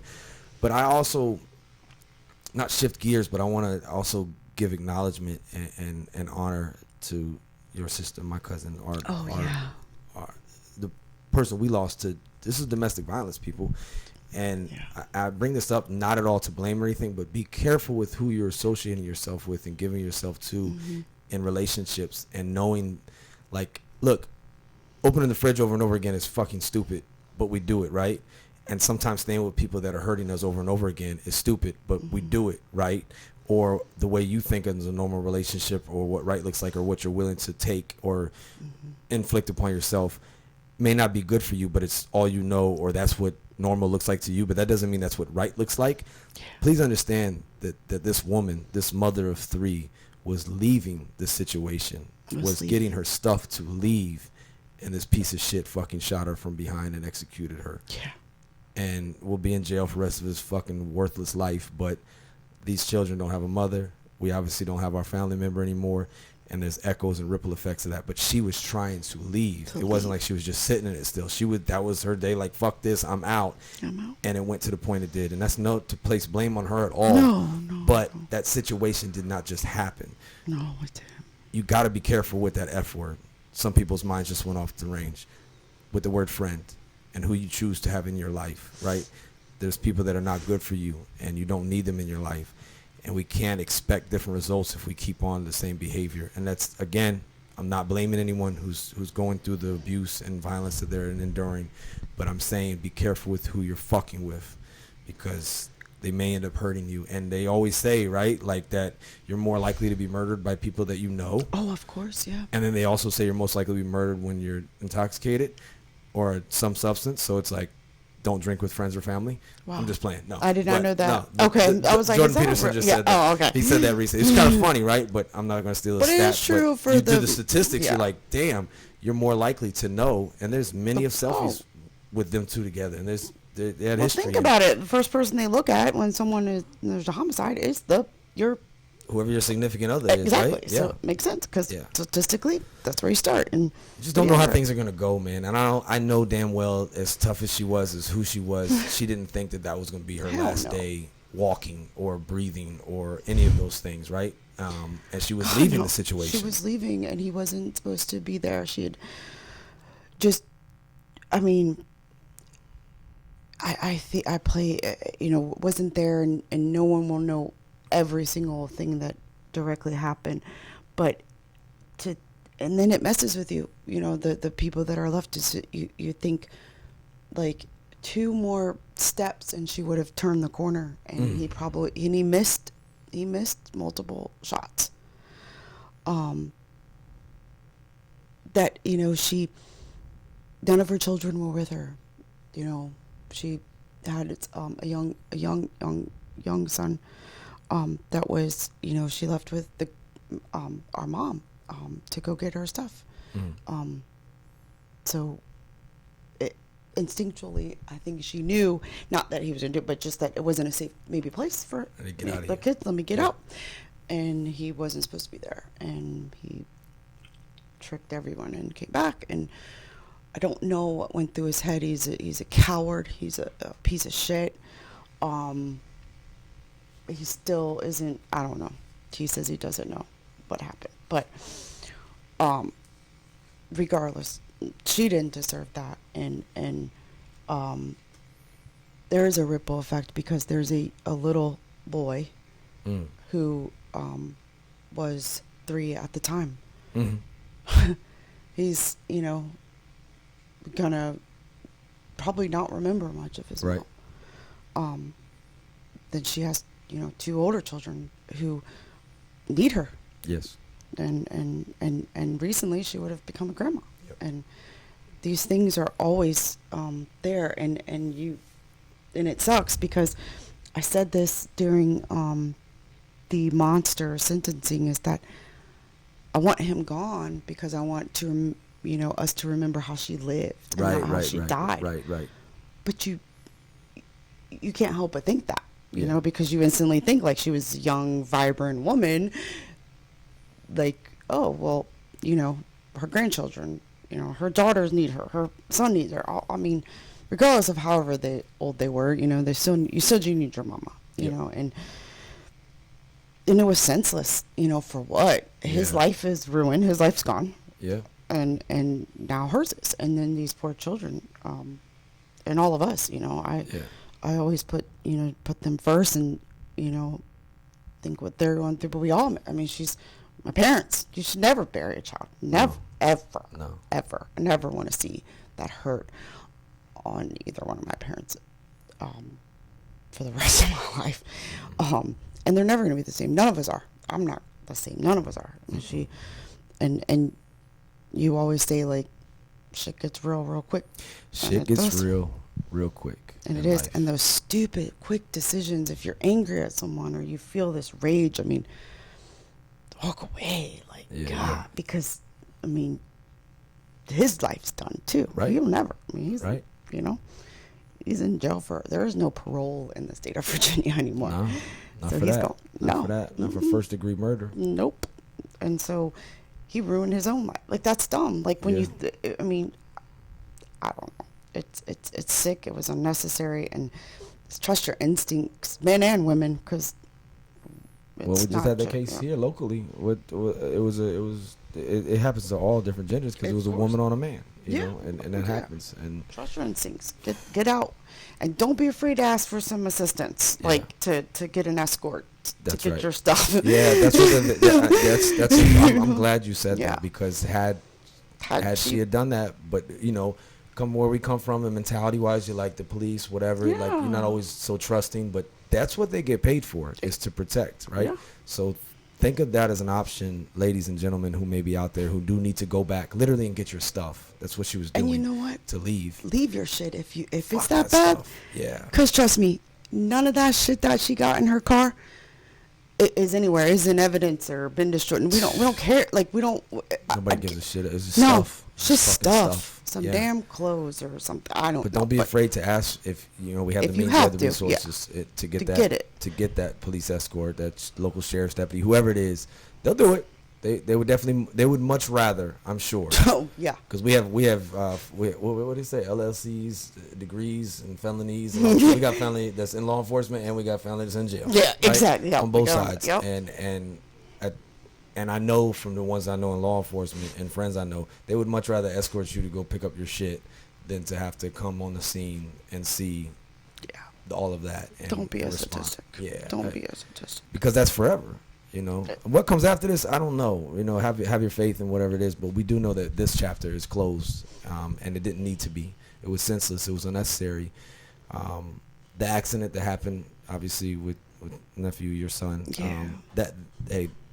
Accidents and life and trauma. That's horrific and tragic. But the situation with your best friend and the situation with your sister, those could have been avoided. Yeah. And they didn't have to happen. And Yeah. I don't question everything else in the world, but those didn't have to happen. And they're didn't. senseless, like you said. And there's a lot of people still hurting. And if you're out there, like, just don't be afraid to seek help. Like, there's nothing weak about it. We started this thing in Japan, and my CO, he was so awesome. He was so cool about it. One of the best men ever, best CO ever worked with, served with. But he allowed me to do this thing where we had this board. I sent you the pictures of it where we said, what would you want to say to somebody who's contemplating suicide? Because afterwards, you always wish I could have said something. I wish I could have just said, like, nah, man, don't do that shit. Or Yeah. But some person said, I would much rather hear your life story than to attend your funeral. Huh. You know what I'm saying? Like, I'd like much rather sit there and go through all of that, right? And there are people that I want to touch on this because they don't want to seek help, whether it's because of family advocacy or, you know, through domestic violence, or more so when it comes to mental wellness and seeking help, because they don't want to come off like a faker, right? Because they've seen, or they think that they've seen people fake. Like, don't never let that be a reason to make you hesitate or to make you hesitate giving someone else help. For those who do fake, hey, they're very minor, by the way. It's a very minor thing, right? It's a very minor problem, but don't let that ever be a reason for you to go hey, this person's faking too. You're not accredited. You're not a doctor or anything like that. Let them work it out. And if they happen to end up be faking, I hope they get chronic diarrhea, right? Because it's just foul as fuck. And as far as karma goes, you better watch the fuck out because that's fucked up.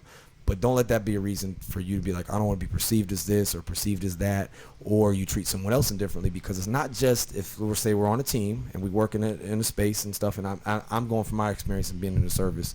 I'm trying to bring that term back. Not say military, but say service because it's service. You're serving, motherfucker. You're serving, right? But if I treat you like, oh, you being a bitch or whatever, right? Well, there's that guy over there and that girl over there who's actually suppressing it and is watching how I'm handling you seeking help and is going, fuck that. I ain't seeking no help here. Yeah, exactly. And now that person might go on and have their feelings hurt or who knows what that person's going to go on. But the ripple effect that just had within the community that you're into, say, well, this is not a safe place to be vulnerable. This is not a safe place to, and there's a time and a place for everything, ladies and gentlemen. We're not saying that you can walk in the hallway, pass somebody and go, how are you doing? Actually, like, it's probably not going to happen like that. But when you get that sense, like, hold up, something's off, right? There's a time and a place and everything like that. But make a point to be that. Dr. Rudd, I heard him speak last week. I'm looking for the note. Oh, my goodness, I can't find it. He's consistent and genuine in your care. Yeah. Be consistent and courageous in caring for others. And you do receive when you do that, right? I know I just went on a little tangent there, but I want to make sure I highlight these things because I've been on the other end where I'm like, man, stop being a bitch, man. Oh my God. You know, and I used to think like, if you go to the doctor, if everybody went to the doctor and said what their thing was, we'd all get diagnosed with something and we'd all have something, right? And I had a bad outlook on it, and I suppressed a lot of things and self-medicated for many years and kept getting the same results and stuff like that. But to quote this letter again, we all experience former traumas through our life and careers, and our family members experience trauma too. This can create cracks in the foundation of our mental wellness and disrupt the harmony of our physical, mental, social, and spiritual fitness. We need to spend more time talking directly about our mental wellness, both individually and collectively. It needs to be okay, and know that it's okay not to be okay. Yeah. And we need to get better. But like, you can't get strong off of one workout. You can't get healthy off of taking one multivitamin. You can't get healthy off of taking one good meal, or you drink your Slim Fast cans in one pack, right? Like, it's not going to happen at one time. It's got to be that consistent, But I think courageous. people think that because of the kind of the on-demand Right. society Perfection. we live in. Like, and if it's not perfect, then it's not worth it. Yeah, like I can only get this on Amazon Prime because I need it in 2 days, or Yeah. you know what I mean, like overnight shipping or what. I don't know. It's just like, it just seems like we all fall for it. I do too. Like, Yeah. and I'm not big on social media. I'm not big on like instant messaging and all that jazz. It's just not me. But it's the world we live in. You know, they It want is. an answer. Hello, hello, hello. My oldest will do that. Hey. Phone answer. Hey, hello. It's like, okay, well, maybe I'm in the shower. Yeah. Like, you don't know what I'm doing Yeah. at this moment. Like, you know, but I think that's the world we live in, is we expect instant results, but I think we're forgetting we got to do the work. And We got to put it in. We got to do the time. You know? and I mean, honestly, just it's like a law of nature, but we always want to deny it. Whether it's like getting in shape or eating, even food. Yeah. Like, you can get a microwave meal right now, right out of a vending machine. But let's be honest, what's going to be better? Slow cooked and marinated and prepared. It's going to taste better. Maybe not It's, my slow cook, because I can't Nah. cook, but I'll try. She But brought you some know, cereal earlier, yo. Yeah, But, you no, know. in all No, seriousness, but I know though, what like, you're it's like a law of nature, and we want to deny it sometimes. And it's like, well, is this? I remember thinking like this, like, people would, like, I had like multiple skeletal issues and physical stuff, and be like, do yoga and do them. I'm like, fuck yoga. You know what I mean? Yeah. Like, if it's not gonna fix everything, it ain't fucking worth fucking with. You don't know how much little that might be able to do, and that little bit that day might be the thing that carries you to the next day. And as long as you're still the fuck around, that's what matters. Oh my And God. those bricks by bricks, they all add up. And I say this because, especially with medication, I was always against it, and I had that outlook of whatever. And I've said this a few times on the show, but I know not everybody has the time or the space to listen to me bump my gums on every episode, right? But in looking and getting medication, I tried a few times before, and I was like, nah. And the guy had told me, that Dr. Tom, he had said, hey man, let's think about it like this. Like, for us here at Virginia Beach, they have the Mount Trashmore. We run up Mount Trashmore every week together. You always win, but when you run up, you have a pack on your back with rocks in it, right? Think about that effect if you wear a pack on your back, like a backpack full of rocks. Over time, it's going to injure your body. Over time. You might be able to handle it when you're younger, right? You're younger, whatever. Yeah. But over time, through your joints, through your knees, and just your back, it's going to, you might still win and beat everybody up that hill.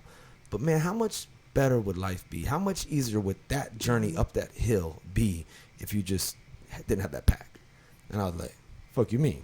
You'll still win. I'm like, damn right. You go right. But how much better now the quality of your journey up that hill? The hill ain't going nowhere. The days of life are still there. But maybe we'll just take this pack off. It's not going to fix everything. You still got to get your ass up that hill. Yeah. However, do you need to do it in such a manner that you were doing it all these times before? And then the effects that has because I think about many of great people in our family that we're related to and we share DNA with. I think they're good people. But I also think when I look back, not judging, when I look back and assessing and going, man, God, if somebody could have if this person would have got help in the 80s for the thing, whatever their thing is that is so obvious, whatever it was. I'm looking at all these little bricks and all these little days of their lives, and now they're in their 50s, 60s, 70s, whatever it is. How much better would have their journeys been, and how much different would the outcomes of their life for themselves, but also for others have been, had they just dropped like one. And what his thing was to try to not sell me, he didn't get any money off of this, but to be open-minded to take Prozac. But as soon as I heard Prozac, I was like, get the fuck out of here. I ain't taking fucking Prozac. You know what I'm saying? Oh, no. But when he told me that analogy, I was like, okay, I'll try it. Like, I said, you know what? This might not make everything perfect, but fuck it. I'll try it. And I'm not saying you have to be just like me, but I'm saying to be open-minded to saying that maybe it could be yoga. Maybe it could be the gratitude. Maybe it could be the gratitude journal. Maybe it could be the fucking connecting. Maybe it could be the therapist. Maybe it could be all of those fucking things, right? I was going to say, it's not just one thing. It's not. It's never going to be one thing, but all added up. How much now more quality is that journey? And for me, 4 years clean off alcohol, 4 or 5 years on that medication, life has better quality now. And now I'm in a position where I'm like, maybe I want to take this mess and try to help somebody else out. But that would have never fucking happened if I didn't listen to this man. And if I'd have kept doing what I was doing, I was, to my man Kevin O'Hara's point, I wasn't being the best possible version of myself. And I say this not to brag, but I say it to convey and express my own experience with it. And I was on the side where I was like, man, everybody get medication for something. The pharmaceutical company just wanted to make more money, and the motherfucking doctors are in cahoots with it too. And maybe to some degree that may be true. No, there's some truth in that. There was a positive effect that it had on me. And I remember when my prescription had ran out, I ain't getting that shit again. And wife was like, No, you should probably get a refill. Yeah, you should probably get a refill, And I had been through a few other types of medications, and I had been through some other time talk therapy and checking the box shit where I was like, fuck this shit, right? Yeah. I remember standing in the middle of a medical facility. I won't name it because I don't want to talk bad about the medical facility, but I remember looking at a fucking doctor in the face and going, y'all wonder the fuck why. Y'all wonder the fuck why people fill in the blank. And I didn't do anything that particular day, but I remember feeling so angry because I felt like I was just getting treated like checking the box, and I was like, these motherfuckers don't care. Well, I obviously found the right people who did care even over time. So you just try again, right? No, you're right. And it does need to be acknowledged, and you can do customer surveys, and you can report that these people suck, and then you can change up providers, you can get a second opinion or whatever like that, but don't. My point there is rule it all out and be closed-minded, because you never know how that one little change, like I said, if we would have done these things for some of the people that we know, and I'm not judging them because they're hurt people too, right? And they only knew what they knew, and they came in a different time where people weren't having questions like this in 1983, like we are in 2023, and acknowledging certain things, right? No, because it was all like weird to do that. Nah, you suppress that shit, motherfucker. It'd be tough. Get through life. Life's hard, bitch. Stop being a bitch. Right? She crazy. No, maybe she needs some help. Maybe she does. Maybe she's not just crazy, right? But if we'd have dropped something in there and done some of these little things that we're talking about and we're expressing, how much different would their lives have been, and who would they be now? We'll never know, because time is gone. And if you love life, don't waste time, because time is what life is made up of, like Bruce Lee said.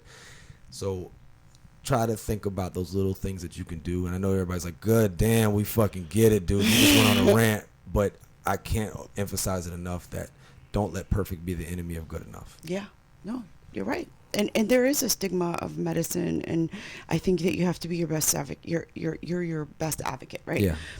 Not every therapist is going to work. Not every medication, and don't be ashamed if definitely, I have to take certain medications. I have a husband that was completely non-medicine, nah, it's not going to happen, and then to see where you get tested and go through because we are an over-medicated world in my opinion, and I think we can be over-prescribed, so you gotta go in and be your advocate and know and make sure that, you're, if this doesn't work for you, speak up. Right. And you don't have to, keep taking a bunch of, probably coming across wrong. I'm not against it, but I also think we have to be mindful. And it also can't be the end all be all. And I'm taking that's this medicine. No, it ain't gonna do shit. You gotta do that and that and that And I that. think that's Yeah. what we try to do is, I'll just get an increase. And that was the biggest thing. And for me, when it came to that stuff, is that I didn't want to be like medicated. I wanted to be I just knew that chemically there was something going on. Mm-hmm.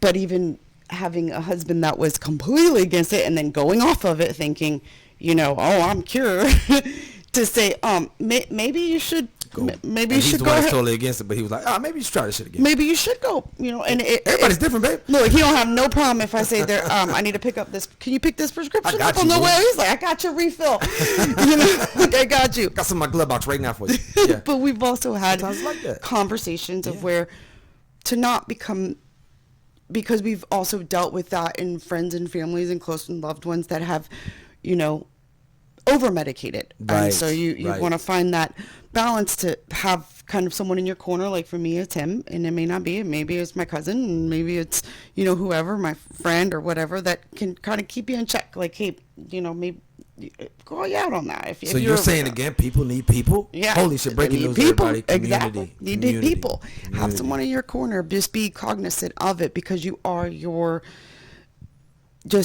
biggest advocate. I mean, Yeah. you are. You have to look out for yourself. And if it's not the right medicine or the right dose or the right counselor, the right therapist, the right whatever, it's okay. Yeah.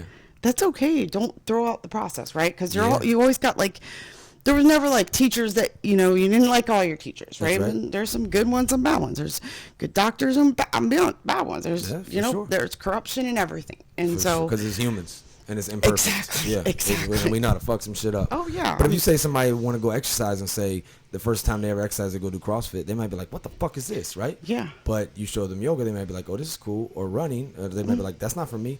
Like, does that mean all physical activity is bad? No. Right? And there's No. certain food groups like that too, and so on and so forth. But it's easy, I think sometimes, and I was guilty of this, it's easy to play that throw the baby out with the bathwater card, because it lets me off the hook. oh, Because yeah. all of that therapy you're talking about, and I don't want to scare anybody away, but it's not going to take just one session to get Oh, somewhere. no, I wish. Right? And I went one time, it don't work. Fuck therapy. Oh, no. No. Speaking of that, not to cut you off, but one of the things I noticed is that, and I know I keep bringing No, I up love it. my husband, but it's the fact that when I first started this, it's not, I laugh now, and I have a weird sense of humor, but I love it. when I started going to trauma therapy, every time I got out of the session was over, because this was telehealth, online video, I'd come downstairs and I would literally cry. My husband, I would go, he'd hug me, and I would just break out and cry. And I was like, I feel horrible. I felt worse. But hear me out on that. I Yep. did. And so my appointments were Wednesday evenings. So I just get every Wednesday evening, I don't know, 5 to 6, 6, 7, something like that.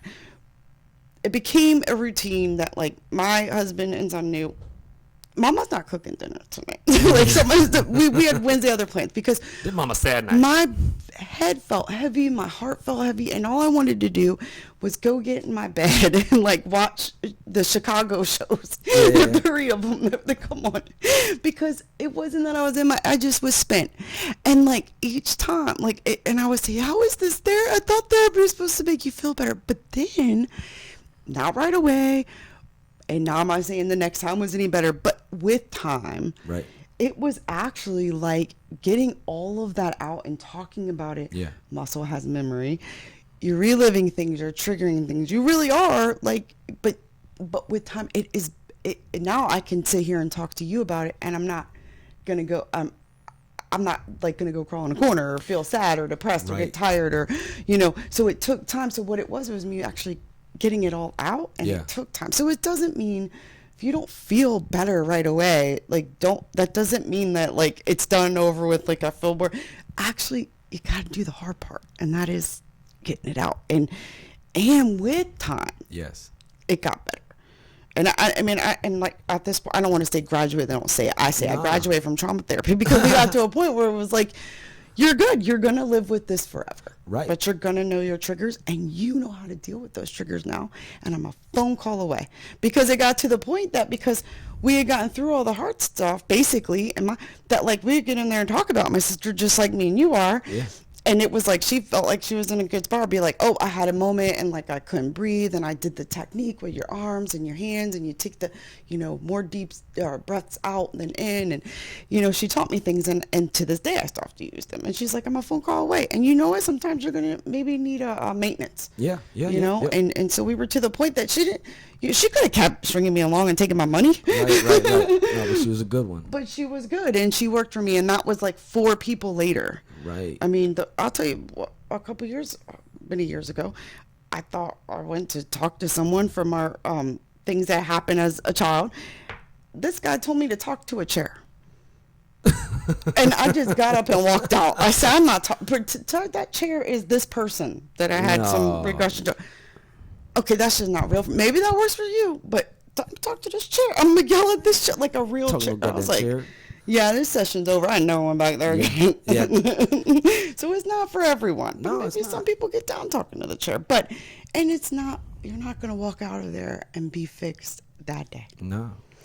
And nowadays we have so many, and I mean, COVID sucked, but it brought a lot of things. Look, we got telehealth more regularly, Right. video call. I mean, so if you just can't get out your bed that day, There it is.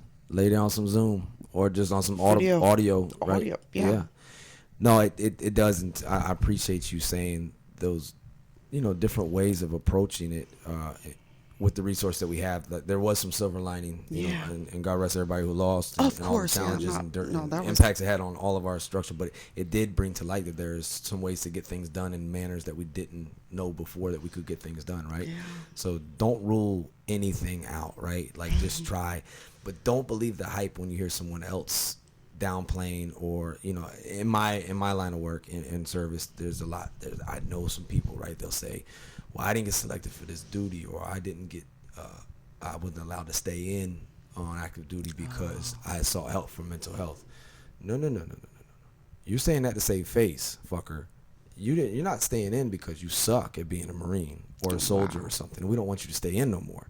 But you say that and you claim that at a cookout, and that sounds good, ma'am, sir, whoever you are saying this shit, and you're able to save face for yourself. But the fact of the matter is, you're using that as a way to save face and cover up. But for that young one that's around, they hear that and they go, well, I don't want to seek help because Tom got screwed over for seeking help. But that wasn't even the fucking truth. No. That's not even the truth. So like people, I lost my security clearance. No, people lose a security clearance when they're like an E3 and they buy a Bugatti. That's why, because of money, because now it's like you're a target, like, oh, you want to make your payment? I got you, give me some intel, So that's more the reason, that's the more common reason why people lose clearances and things like that. And they're doing no mental health shit. that makes me mad when people But they do, but that. or they say, well, this shit just didn't work for me. Like, you're trying to save face because all on this, like you said, the hard part, know this, that nothing really ever good or beneficial comes easy. Oh, right? God, no. Right? So to anyone out there listening, yeah, it's going to be If hard. it's too good to be true, it's usually... It's probably a hustle, Yeah. right? So it will take work, and you're willing, and you are able to do that work, and it's going to be to make you the best possible version of yourself. And that self-actualization is trying to get to our best potential. Don't waste your potential. Don't waste the talent that you're given, right? And sometimes maybe you're only given these experiences and these traumas and these things to hopefully be able to use it to help someone else. And you know what? You might sit there and go, well, I don't have that cousin, and I don't have that friend, and I don't have that husband, and I don't. Well, you know what? Be it for someone else. That is, I mean, that right there, that ownership, extreme ownership. Well, I didn't have that sergeant, or I didn't have that boss or that leader or that colleague that gave me a book. Well, then you fucking do it. Then you be that. You be what you always needed is what I'm getting at. You be what you always needed, and you be the light that you always needed in your life. And I know if some people go, that's fucking corny. Fuck everybody else. You don't know my life. You know what? How's that thinking? How is that style of thought? How's that working out for you? And you're gonna, you know what I'm saying? And you become the company you keep. Like if we didn't grow up with some, I'm just gonna say the cliche, leave it to Beaver type, great family. I mean, we had some issues. Yeah, Lots a of little issues, bit. And all our brothers and sisters got different last names. Yeah, to include us. Yeah, So, exactly. Blended. And that's okay. When I say blended, I meant couple times. Couple you times, know. Hey, but what the fuck is normal anyway? Yeah, but what's normal? And we didn't have perfect parents and perfect this and that, and no, life ain't pretty sometimes, but we didn't come out with what people think of. Sometimes people think if you have it together or some point. Shit, I ain't got it together. This shit out. Yeah, we're figuring it out, and humble. I'm talking about humble beginnings. So, but you become the company you keep. If you stay down, guess who you're going to be attracting people that the I feel sorry for me people. Mm-hmm. And look, I go out there and play that card too. That's not me. It's just not even in my But it don't my get you realm. nowhere, It doesn't. And then there's crabs in the bucket too when you talk about that company you keep, right? And that's all it is. It's going to be like, well, the victim. Like woe is me. But what is that? Like, what is that? So now you are what the bad thing that happened to you, or I'm so glad. Why you are you said giving that. that power? Haven't they already taken enough? Exactly. Haven't they already taken enough? Whoever the they is in your life, you have it, or whatever the it is, hasn't it taken enough? Don't let them win. And when I was out in Cali and I was, attempting to do stand up and trying to pursue dreams, I was blessed to have met Bobby Oliver, who was a comic that's from Georgia, and she grew up very similar background, humble beginnings. But she's now in LA and she runs a comedy studio and she gives voice to a lot of people who need a voice that are not represented equally in a lot of forms of fashions. But she has a book called The Tao of Comedy, and it's amazing. And I love you, Bobby Oliver. But one thing Bobby said was in her book, she said, tell it over and over again until it no longer owns you. And that's where, like, as comedians or people attempting the comedic approach to things, is like, we have a sick sense of humor or whatever, but like, are you going to laugh about it or cry about it? Yeah. I know I'm not going to let it own me. Right. No. So when you said like you were going through the trauma therapy, you talked about it, like it did over time and through good application and through a controlled, safe environment in a safe space and with a knowledgeable person, not crazy Linda down the street who just be giving you bad advice and shit when you be venting to. Girl, be careful with who you express. sad. Don't fuck that shit. You know what you should do. Yeah. Linda don't give a fuck about you. Because there are times I didn't want to go to therapy. I'm like, man, I hate Wednesdays. Yeah. And then I stretched it out. I started doing I love you, Linda. I don't know who you are, we but love I'm just each saying, other. it's just an example. But it's true, though, because it was like, I did have to go to every other week. Yeah. Because it was just too much. It was a lot. Like, for me, like, emotionally, I felt like I was back in that moment. But now, I'm like, oh, my God, I can sit here and talk to you. I could talk to you about the service or the funeral, and I can talk to you about in the hospital, and I'm stronger for it because I think I got through it. I don't know. I can't tell you. I'm not a doctor. I don't know what it was. Talking through it, and it's still going to be a part of you, right? You say that it's always going to be there. Yeah. But that monster that murdered my sister doesn't win. He doesn't consume me. You did that. Okay? You fought for that. They wanted to take the deal. They wanted to take second degree and all this bullshit. Said fuck that. No, because we're gonna do it this way because her voice mattered. Yes. And the way that my best friend died and I love her. I'm gonna honor her. It sucks because truly when you do think about her, you do think about how she passed. But the things that I choose to share with her daughter, my goddaughter, are going to be the happy things and the memories, and so remember that if you're thinking about these things, something else to consider, that's what you become, that's how your story is, and that's sad, and who wants that? Right. And then nobody wants that. Yeah. You might think you do right now, but you're not in a good place. Like, get out of that place and then revisit that. Put it off for a little bit, but try some of these things we're talking about. Don't let that be your legacy. Like, I think about that Kevin Hart thing I always send out to the family. We have a family group text of like 13 people, and I don't even know how to keep up with that thing, but we try. We try. We jump in a little bit, jump in a little bit. But I always send that thing where Kevin Hart, he was on Rogan, and he was talking about, like, we're all writing a book, man. Like, we're all writing a book. What the fuck is going to be in your book, right? Yeah. And that's not to, and that's an imperfect man. He's made some mistakes in his life, but he owns it, right? Yeah. But good people make bad decisions sometimes, Of right? course. But avoid making permanent ones. Yeah, please. Please avoid making permanent ones. Don't let that be the end of your book, right? Let the forces that be and let life decide that. Don't take that action in your own hands. I'm not trying to make this like spiritual or anything like that, but like, you're here for a reason. Many of people since the beginning of time have wondered what is that fucking reason, but I guarantee it's not that reason to end in that way. No, I can tell you it's not. It's not. It wouldn't be called what it is. No, that's not. There's more for you to be in this world and for you to maybe be there for someone else. Yeah. And we always talk about, well, if I could just reach one, really we want the Million Man March. That's what our We do. egos want. Oh But my maybe there's just that one person out there. It could be related to you, could not be Yeah. related to you, that you are sent here to make a difference for. Yeah. And if you're not here to do that, well, that's not done. And then now they're a victim of you not being here. So just please consider that. We don't even know what's to come. I told you, it was a few years before I even knew this child, but I'm a way better dad to her than I was to my other kids because I don't do some of the things I used to do. But, but to this little one, I didn't know she was coming, but she wouldn't have. You know what I'm saying? Like you just don't know. We don't know what's coming. I'm not saying that to brag, like, oh, look at me now. No shit like that. Because this is a day-by-day thing, and I put this on my little journal right here because Dr. Anna Lemke's had talked about it to Dr. Andrew Huberman on Huberman's podcast, which is really good. But Huberman was talking about people like in recovery from addictions and things like that. Like, he was like, dude, you've been clean for like 30 years. Why the fuck are you still going to all these meetings and shit like that, right? And he goes, man, it's like this. And I'm sharing this with you because this is the way I think about it. Not just when it comes to addiction, but when it comes to therapy and when it comes to these little things that make you the best you can be.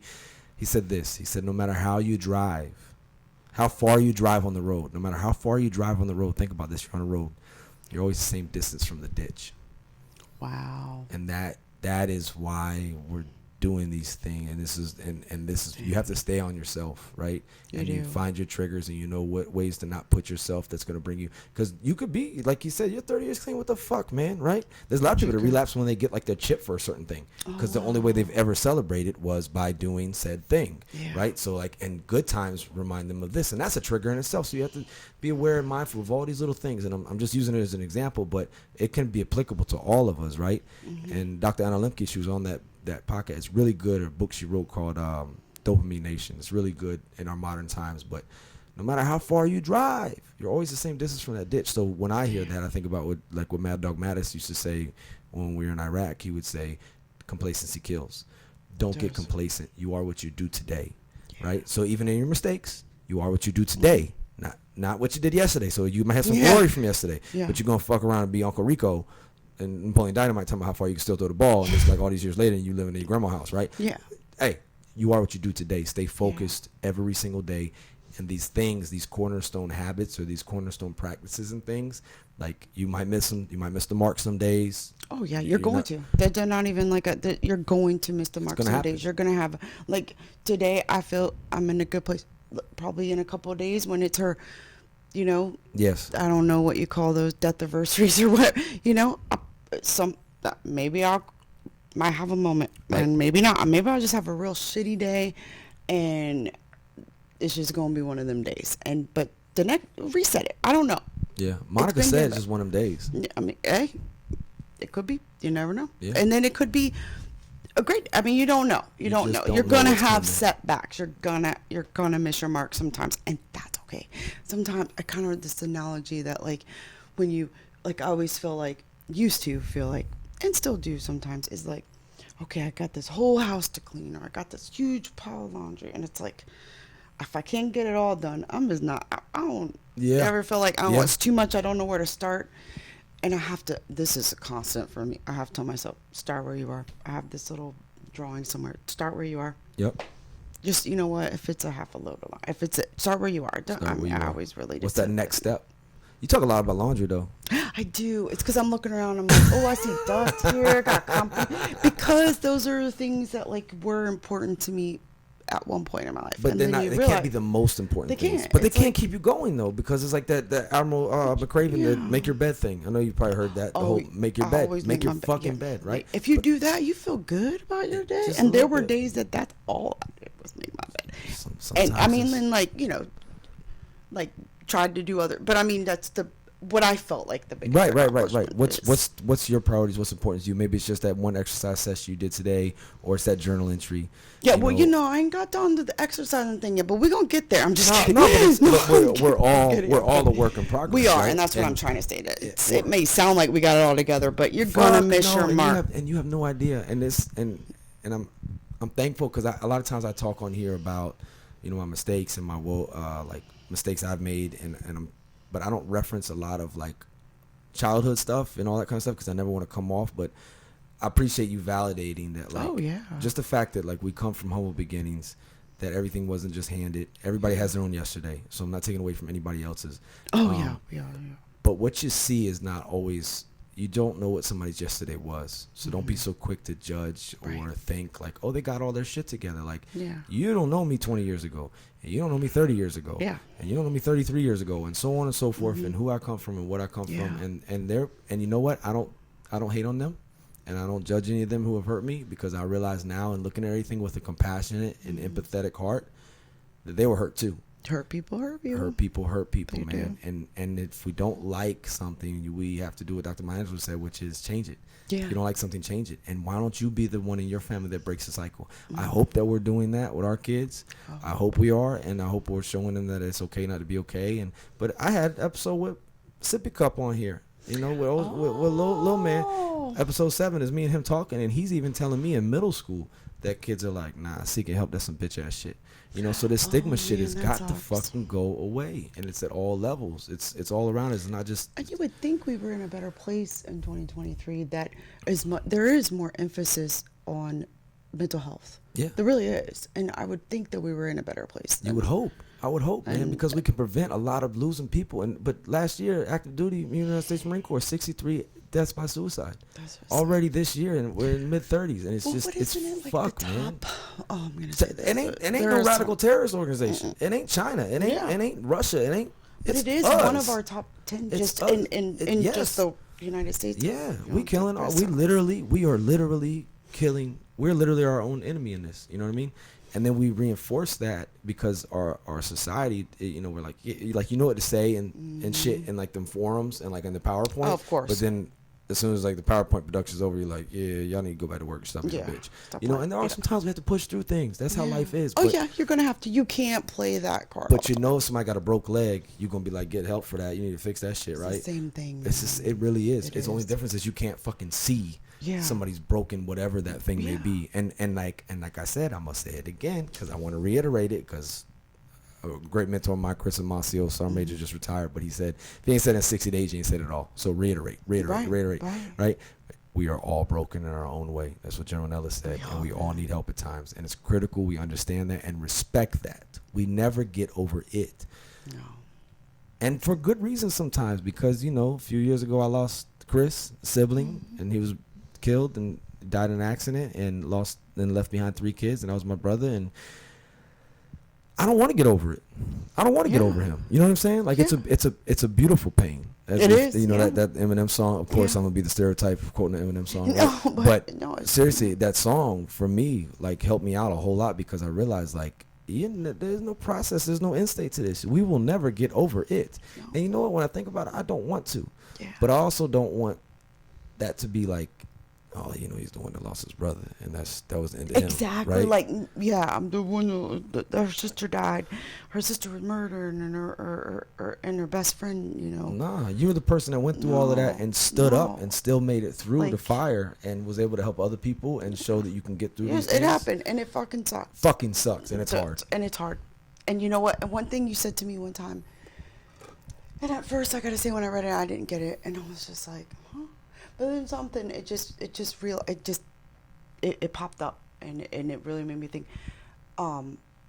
It was after Missy being, you were in a different country at the time, so you couldn't be right here, which I know you would have, and you were here a lot more than you probably even think you did. Think you were, being there. You were. I told you that lonely drive home. That's the loneliest walk people, and it's not for everybody. Some people just can't stay to the last moments, but to me, I don't know. Maybe it's because it was my baby sister, and I don't know. That's what I wanted. That's where I wanted to be, and it was a sad but moment that I would, if we had to say goodbye, then I was gonna be there till the very end, and that lonely walk, to leave a hospital, thinking, when you first show up there that person's going to come home, and you leave and they're not. And it's a lonely walk, and it was in the middle of the night, and you called, and it was like, I don't know, ESP or something, and you talked to me the way home. Probably the best thing, because I don't even know if I would have been able to driven home, just because your head's just, it's crazy. But you had sent me a message, and you just said, it just fucking sucks. Yeah. No, and it was simple, but it was like, and at first I was like, yeah, okay. But then it really was like more about, because sometimes there are no, it just sucks. This just sucks. And words aren't made for certain times. And there's not. And we, especially me, I always feel like I gotta fill the void with Right. my You words. want to fill it with something, make some humor, something like, yeah, I I'm break the that ice, dumb something. person that like walks up. I mean, it's a quick story. A good friend of mine, father passed away. Going into the service, see mom standing there, and the whole time it's a very long line to get in, and you know, great life, wonderful man, you know. Get to mom and friend's mom, and what do I say? Hey mama, how you doing? I said, how you been? She literally looked at me, laughed, and said, well, I've been better. And we're at her husband's funeral, and I just put my head down like. I'm sorry. I shouldn't be in public right now. Yeah, so I'm like the worst with words. So I get it. It's like sometimes I'm just gonna be quiet. I'm just gonna sit here, but. How's things? Yeah, I was like, I literally said, how you been, mama? Like this whole time I'm thinking what I'm gonna say to her, and that's what comes out. Hey, mama, how you been? Well, she's literally went. I've been better. All right, you know, I'm just gonna keep on going. So Get from a good place. yeah, sometimes people say things. They want to say something. They think about it too much, and it comes out wrong. Yeah. But you know what? I'm glad I did say something because you know I was there, and you Yeah. know, probably wish I had rehearsed it better. But don't overthink it. Don't overthink But it. sharing things has such a powerful impact because I got that right there, what I shared with you from, you know, Bama Robbie. His father had passed away, and he told me that when he talked to his CO just looked at him, his commanding officer, and he just said, man, brother, it's just hard. Yeah, I It's think just that's what you fucking do. It's hard. harder. It sucks or something. And I didn't get that then. Because I was like, and that's then kind of simple. When I lost my brother and I talked with him, you know, my proverbial brother, Marine Corps wise and life wise, and Robbie, he said it to me. And same thing. It did. I was like, yeah, no shit, it's hard. But like, there's no other way to put it. It's just hard. But then I resonate, and I hear myself say that to other people.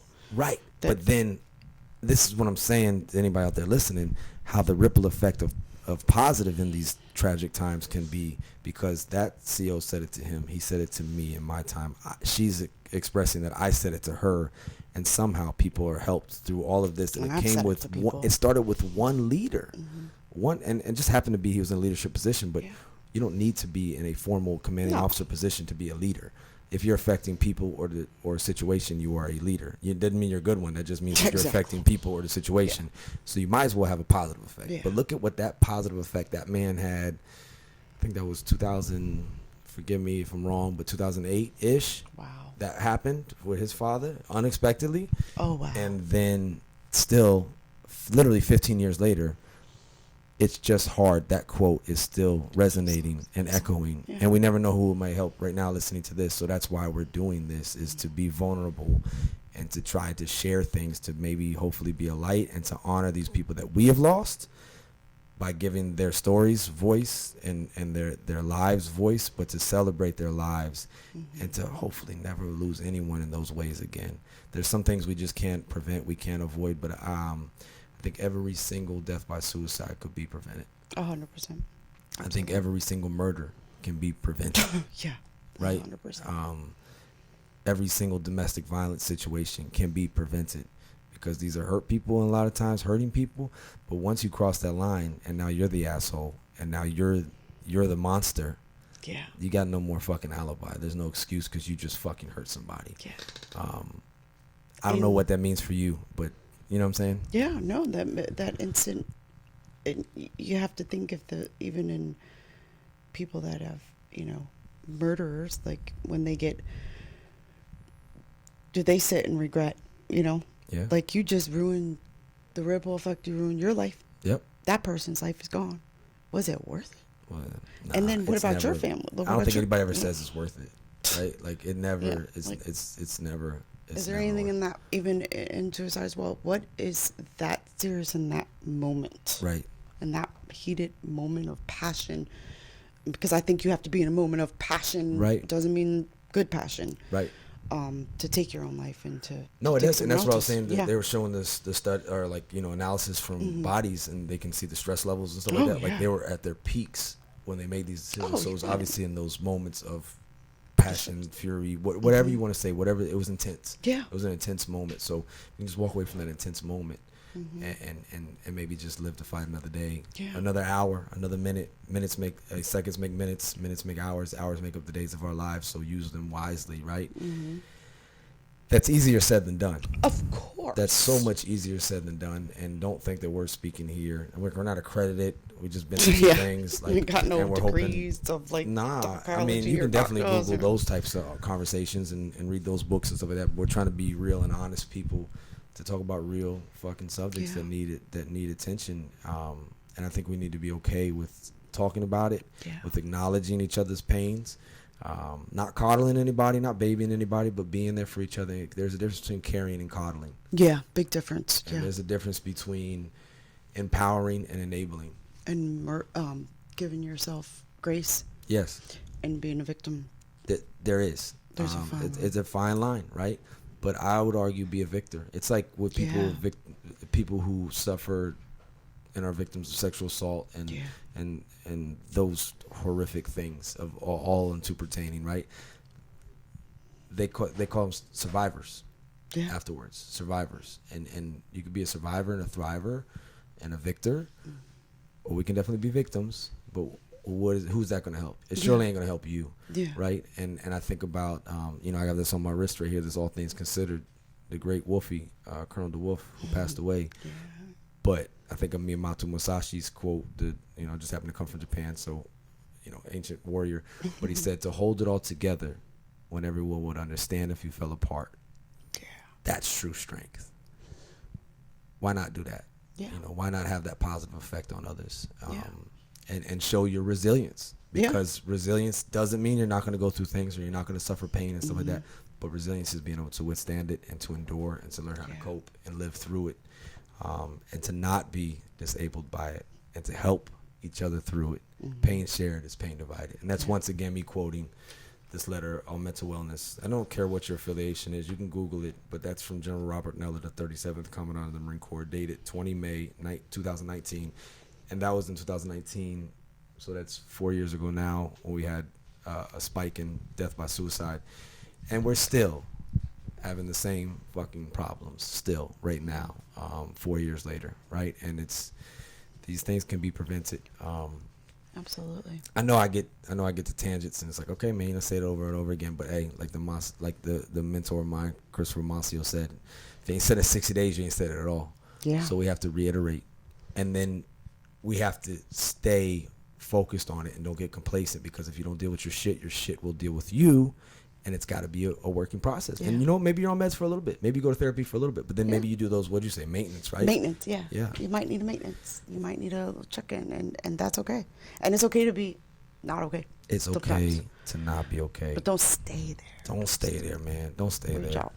Get Reach those out. forums, those numbers. Like, Resources. there's more resources out there now than, like I said, that I didn't even know. I found that forum by accident, and it was amazing, because then you connect with people all over, Yeah. that are, someone's going through, and someone's where you are or have been, and they Yes. can help you. Yes, for sure. And then, you know what? You might, as in the case of you, go through some things again, Oh, yeah.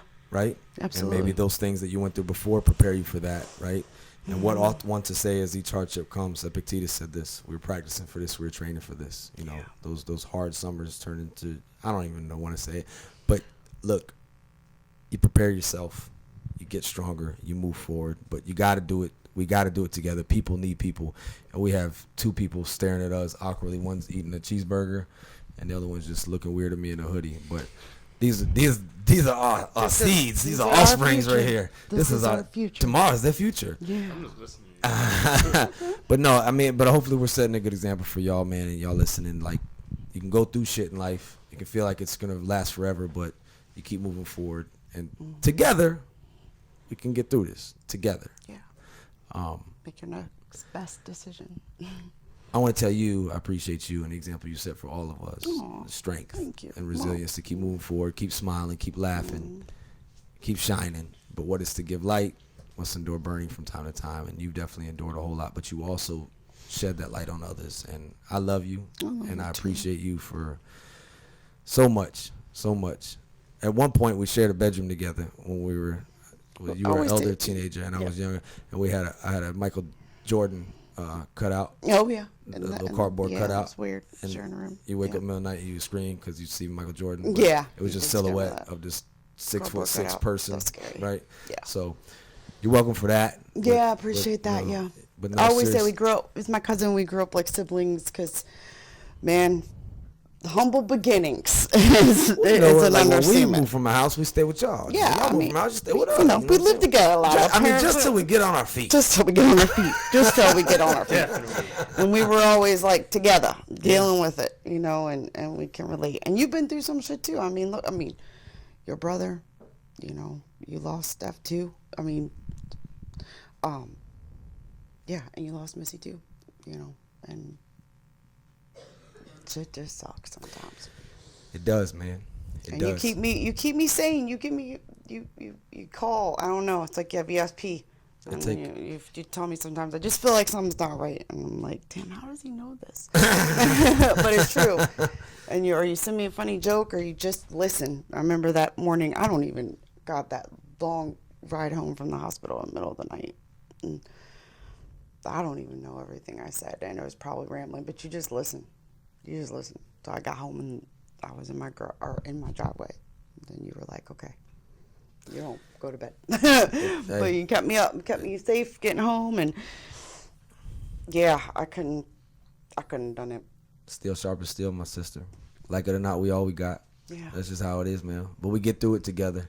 Why are you kids making this shit so awkward? God damn, we trying to close out our episode and shit. Y'all over here just I staring at can't us and listen. shit. Oh, But you no, can sincerely listen. though. No, you- you're gonna be on But to next that point, you episode. never know No. how that text message, or you never know how that You phone don't. call, or Yeah. you never know how that That little iced joke. coffee. The Dunkin' iced breakfast. coffee will fix some shit, Yeah, dog. the breakfast. You know what I'm saying? That should be on a prescription You list right know? there. Dunkin' Donuts, iced Yeah. coffee. I don't get paid for that shit, but I just get him a good. Yeah, ass I commercial. know, they That shit is should. good, man. Yeah. A little cream and sugar in the almond milk, shot of espresso. Dunkin' with some It mayonnaise. goes far away. Yeah, Hey, it you goes never a long know. way. The little things They add up. do. The little brick by bricks, they add up in life, in ours, and obviously in others. And I love you, and I appreciate you. And in closing, if there's somebody out there thinking about making a permanent decision, whether it's hurting themselves or someone else, what would you say to them? Well, I probably said a lot of it already. My biggest thing is that you play the record forward. What are you doing? If you take this chance, if you make this move, what's the future look like? Play the record forward. What's it gonna hurt? The people that you think don't love you love you, and they're gonna hurt. And like you said, it could be for generations. Yes. People often think in that dark moment the world's better off without them, or that their family's better off without them. I'm here to tell you, living proof, that they're not. They need you. They want you here. And make that next best decision. Take a shower. I know it sounds crazy. Go walk outside. You soap too. Yeah, you still walk outside. Look at your child. If you have children, look at your child. If you can't love yourself in that moment, then love them and do it for them in that moment. Because you gotta love yourself. But some days we just don't like ourselves sometimes, and you may not like that's yourself. for sure. Yeah, That's for sure. and that's okay. Loving and liking is different now. But if you're in that moment and you're in that dark place and it just doesn't seem like there's a way out than what you're thinking about, you're wrong. I'm sorry. Take a minute. Take a step. Because I promise you, you're going to regret it. Yeah, you will. You will. And we and- will too. And man, just don't do it. Don't do it. Reach out. Call someone. You don't want to talk to someone that is around you, or you feel like you don't have any friends, or you feel like you don't have family support. Look, there's that number. Mm-hmm. And then 988.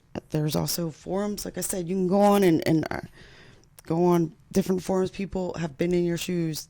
They can help you get you through it. To walk Ain't you nothing through new it. under the sun. And like all things, this too shall pass. Good or bad. This too shall pass. So if it's a good moment, be grateful for it. Remind yourself of how good it is to be where you are right now. But if it's a bad moment, just remember that this too shall pass. There's only a few things that are permanent. Don't add to that list of what things are permanent on your own.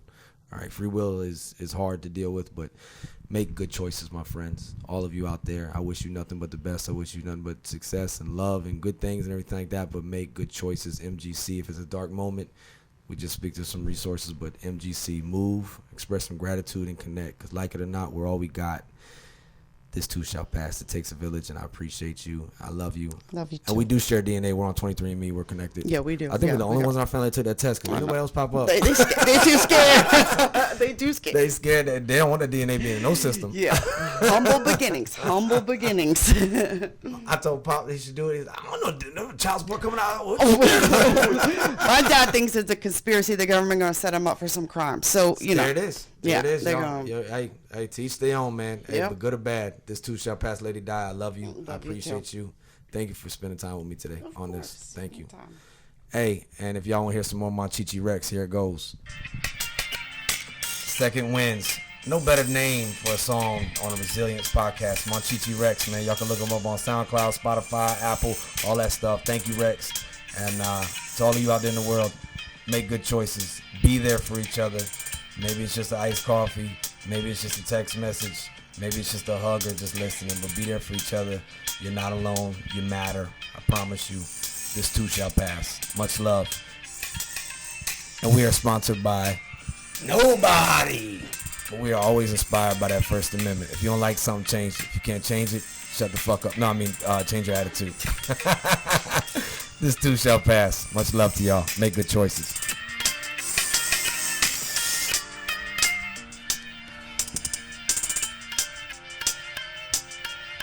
Y'all thought it was over though. Oh no, all right, for real this time. This too shall pass. See you later.